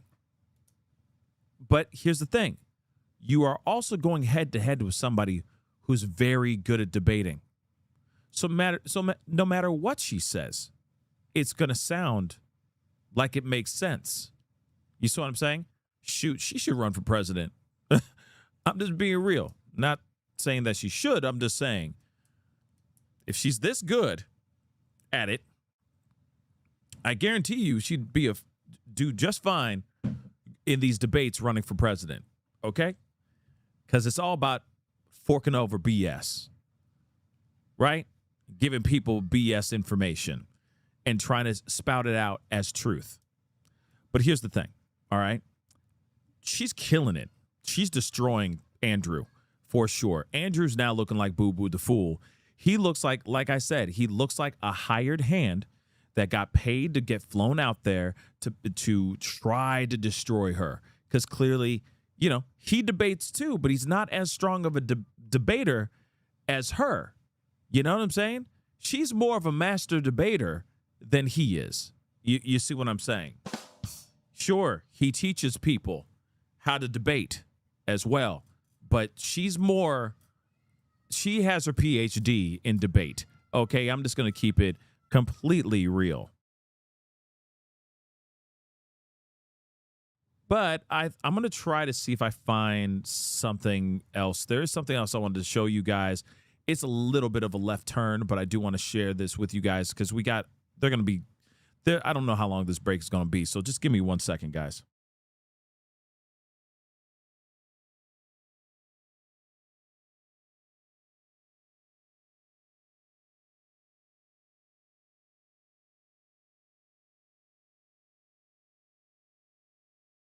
This was pre-recorded. This is not pre-recorded, just so everybody knows. This is purely live. This is a little bit scarier than pre-recorded because pre-recorded you can do edits. So whether you agree with them or not, let's make sure we respect both of them for having this sit down. And before the final thoughts, I want to make sure you guys hear that from me as well, for inviting me here as well. Of course. I do know one day, I think it was last week, you sent a message on one of our accounts. He said, can I talk to Patrick? We got on the call. You said, Patrick, can you moderate this? And I said, great, let's do this. And so before we wrap up, final thoughts, I'll come to you first. Yeah, she had nothing. Just nothing. For all of her claims of Patsy, nothing. She didn't have a single claim. She didn't have a single solid piece of evidence. She had no positive evidence Israel's involved in anything. No positive evidence that France is involved in anything. No positive evidence TPUSA is involved in anything. No positive evidence that Erica Kirk is involved in anything. When I ask her about her claims about Erica Kirk, yeah, it's just funning. It's just funning, Or, yeah, I do think that she needs to sit down and ask some questions, or answer some questions. But you know what? I don't even know if she has. Like, maybe she has. I have no idea. Yes, I'm going to have an official timeline with unconfirmed evidence. That's just fine. Hey, it's hearsay. If that's good enough for the state, it's good enough for me. But my biggest problem with the state is that they're admitting all this hearsay. It's like she's a contradiction machine.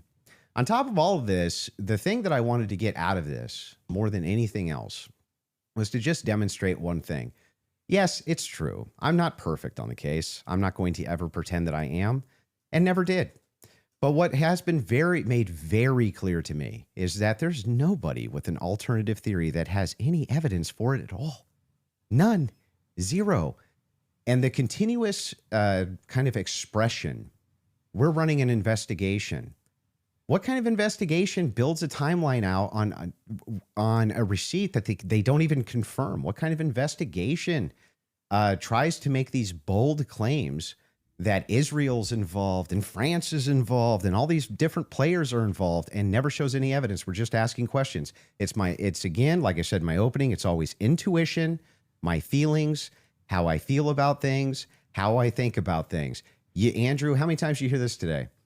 Andrew, you can't tell me how I'm supposed to think. Yeah, nobody's trying to tell you how to think. but you should rationally come to your conclusions based on evidence and facts. And the truth is that 90% of what you're saying is simply intuition based. It came to me in a dream. It's intuition. Almost none of it has any evidence at all. Just, I'm skeptical because these people over here said things, and that makes me skeptical. It's like, but no evidence. Note this to the audience, to everybody watching. You might hate my guts. That's fair enough. I get that. I'm not the most likable man. I understand that too. But there was nothing. I mean, no evidence at all that Tyler Robinson was a patsy that was ever put forward by Candace this entire debate. Now, maybe you could say that we stalemated when it came to whether or not Robinson did it. She says, I found the evidence convincing, or unconvincing. Andrew says he found the evidence convincing. Okay, fair enough. Maybe you can't do too much about that, but there was nothing. She had nothing for Robinson being a patsy, nothing for any of her conspiracies, not a zero, zilch, and she backed away on a bunch of them. This is the first time I think she's ever really backed away from the Twigs thing.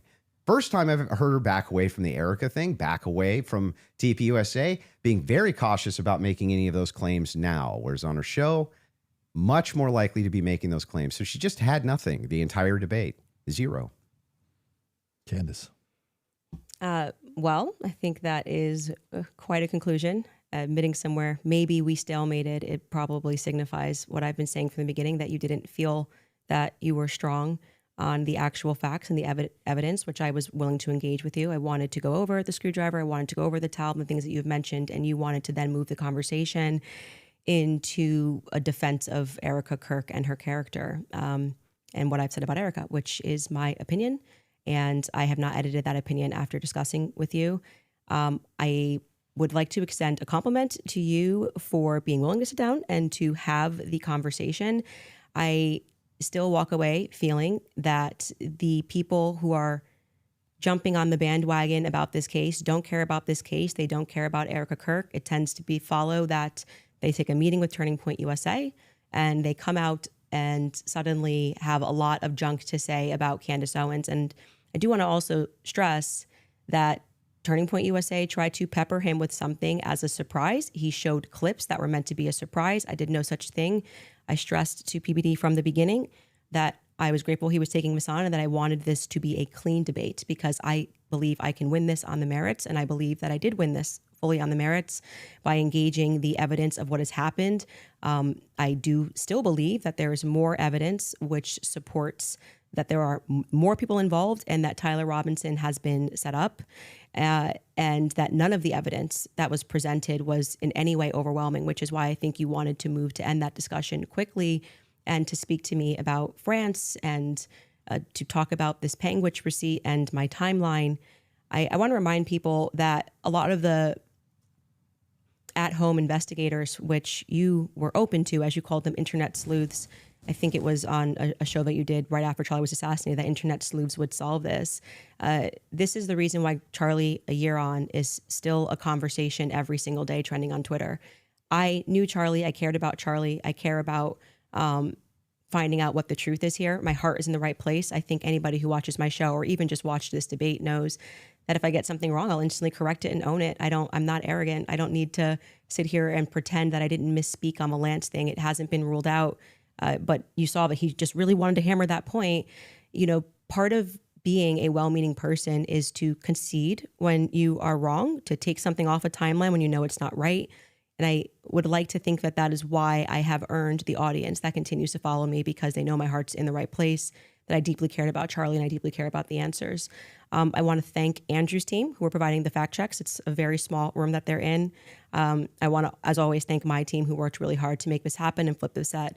And to you, PBD, just for being a great moderator, I think very fair, letting us both speak and making sure that Andrew got out of this what he wanted, which is a little more than what I wanted. But I'm very content with how I dealt with this. And I trust, I don't need to convince the audiences with the magic trick of what they need to think about this debate. They can watch it and draw their own conclusions. Beautiful. Fair from both of you. I think the audience won. And again, from the beginning, all of this is because of how much love and respect we have for Charlie Kirk, a great man that's no longer here with us. His 1-year anniversary is coming up here. I can't believe it's that quick that it's here. The audience, I think you also won if you did support the Crucible, support the Candace Show, support the PBD Podcast, subscribe to the channel. This is how you help these voices get out even more, especially going into future when this happens. You want a lot of independent creators to have these types of discussions. And last but not least, the two of you, I respect you guys again for having this conversation. It is not easy to do so. Hopefully this will lead to more discussions. A lot of different things we talked about. I'm sure there will be a lot of follow-up. With that being said, take care, everybody. God bless. Have a great weekend. Bye. Interesting. Okay, guys. Let me close this end this poll here real quick. And out of 1.1K votes, 1,100 votes, 66% of y'all think that Candace Owens is right in this debate. Let me just say this, and I know I just pulled up a comment, and I agree with that. I don't think she's 110% correct or right with her theories, but here it is. Those are her theories, and she has every right to have those theories. Did she handle herself in the debate? Absolutely. But that's what she's really good at. She's good at that. She's good at selling and, selling on her own points. What I think fell apart here was the and I'm just checking to see what the Crucible did. No, they just ended the feed and that's it. But one thing I think that's really bad as far as when it comes to the Crucible side of things, or the side of Andrew Wilson, I think he fell on his face. I'm going to be real. I think he fell on his mother-loving face. Why? Because I think that they were too busy trying to debunk her. I think they were always trying to get the gotcha moment, and the gotcha moments just never landed. You know what I mean? Those gotcha hits, they tried and it failed over and over and over again, at least to me. They were trying really hard to make her look like the fool, and she came back with her own pieces of information, her own response to those things. They're basically saying, like, how can you say this, that, and the third about her, about Erica Kirk and all that? It's like, well, these are my opinions. This is what I think. I mean, there's nothing wrong with that. There is nothing wrong with her having an opinion. Zero. None. Zilch. She has every right to have those opinions. Do we have to agree with those opinions? No. That's why they're opinions. They're not facts.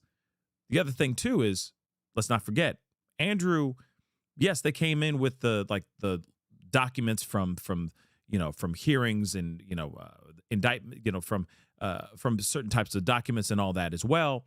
But like I said, it's not like they came in with see, now you can see how TPUSA had nothing to do with, Charlie Kirk's demise, or you could clearly see that Erica Kirk had nothing to do with his demise, so on and so forth. This would have been the opportunity if this was TPUSA's, being behind this whole thing and basically funding Andrew Wilson's opportunity to sit down with her. I think this was a situation where they could have used that opportunity to expose more information, to exonerate the likes of the organization and Erica Kirk. But they didn't really do that, now did they? At least that's not what I saw in this interview, in this debate. And then here's the other thing. How is it a debate if she's not allowed to ask questions like rebuttal, or not rebuttal, but ask questions to Andrew?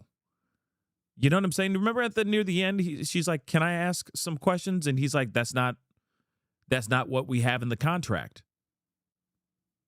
That's not, let's stick to what we had contractually agreed to. So she's just supposed to be sitting there getting hit with questions. Period.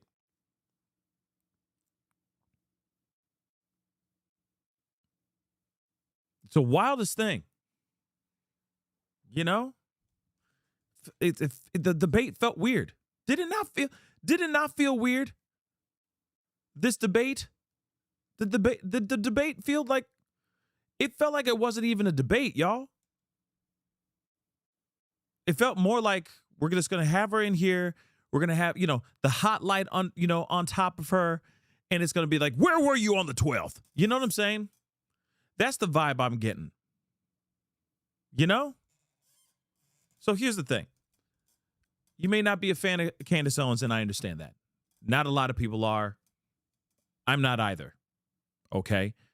I'm not a fan of Megyn Kelly. I'm not a fan of what's his face? Tucker Carlson.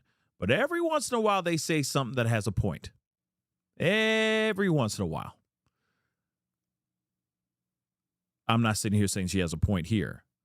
All I'm saying is that she held her own. That's a massive difference. Because it's not like she came in with hard evidence either. You see what I'm saying? So in a way, this debate was for entertainment purposes only. There was no eye-opening revelation that was revealed in this debate whatsoever. This was a very sad attempt on trying to knock this woman off her high horse or off her mountain of conspiracies that she does have. You see what I'm saying? She held her own, though. She definitely did. Don't get it wrong. She absolutely held her own. She did not falter. She did not waver. And that's pretty much all you really need when it comes to a debate. Stand strong in your opinions and don't waver. Don't let up.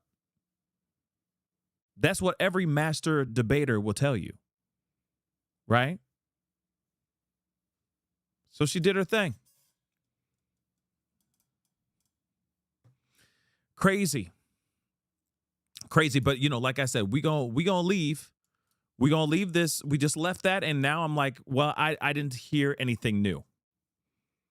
I was hoping that would be like Andrew would come out with some sort of big thing within the case or something like that, showing proof of this, that, and the other. They never expanded upon certain things except for Andrew trying to be like, what got you to that revelation? Oh, that's interesting that you think that. What got you to that inference? Inference was the word. Inference is the word of the day today, kids. Inference. Okay? Yeah. In fact, I even looked up the literal breakdown of what inference was or is while we were watching. So let me pull this up really quick. So what does inference mean? Just for you guys to know, all right? Because he said it a lot. That's why it's the code word of the debate, all right? An inference is a conclusion or educated guess you make based on facts, evidence, and reasoning. It is the process of figuring something out when it's not directly stated or seen. So there you go. So that's what he was inferring to with the inference. Just so you know. Yes, it is not fact. Okay? It's an educated conclusion or a guess you make based on facts, evidence, and reasoning. So it's not the facts, it's just what you come up with. Okay? It's what you gather. All right? Yeah. It's a theory. It's a hypothesis, right? So again, very, very interesting stuff that we saw. You're inferring to the inference of what the evidence has been inferring to. You see what I'm saying? So, interesting. Do you feel more solid in your theories about Tyler Robinson and the Charlie Kirk case? Are you still side-eyeing Erica Kirk? Are you still side-eyeing TPUSA? What are your thoughts? I really do think that Andrew, I agree on this part with Candace Owens. I agree. I truly believe that Turning Point USA, TPUSA, basically funded Andrew to go out there to debunk Candace Owens. Because, even Candace was saying, like, you're the Trojan horse. You're basically coming in to come off like, oh, we're here to have a friendly debate, only to find out that everything that's getting funneled through you is from the people over at TPUSA. But they don't have the balls to be here in the same room with me to debate on camera. which makes no sense, right? It makes them look it makes them look weak, to be honest. And I would have rather had a TPUSA individual, like Andrew Colvett or Blake, okay? Shoot, even Erica Kirk in that room to debate Candace Owens. She called it. I agree with her on that. So this was not good for Andrew, I don't think. Just wasn't solid enough. But one day, Candace Owens will have a debate where, she'll be proven wrong. But I wouldn't hold your breath on that anytime soon. But guys, unfortunately, I got to wrap up the show. So that is the show.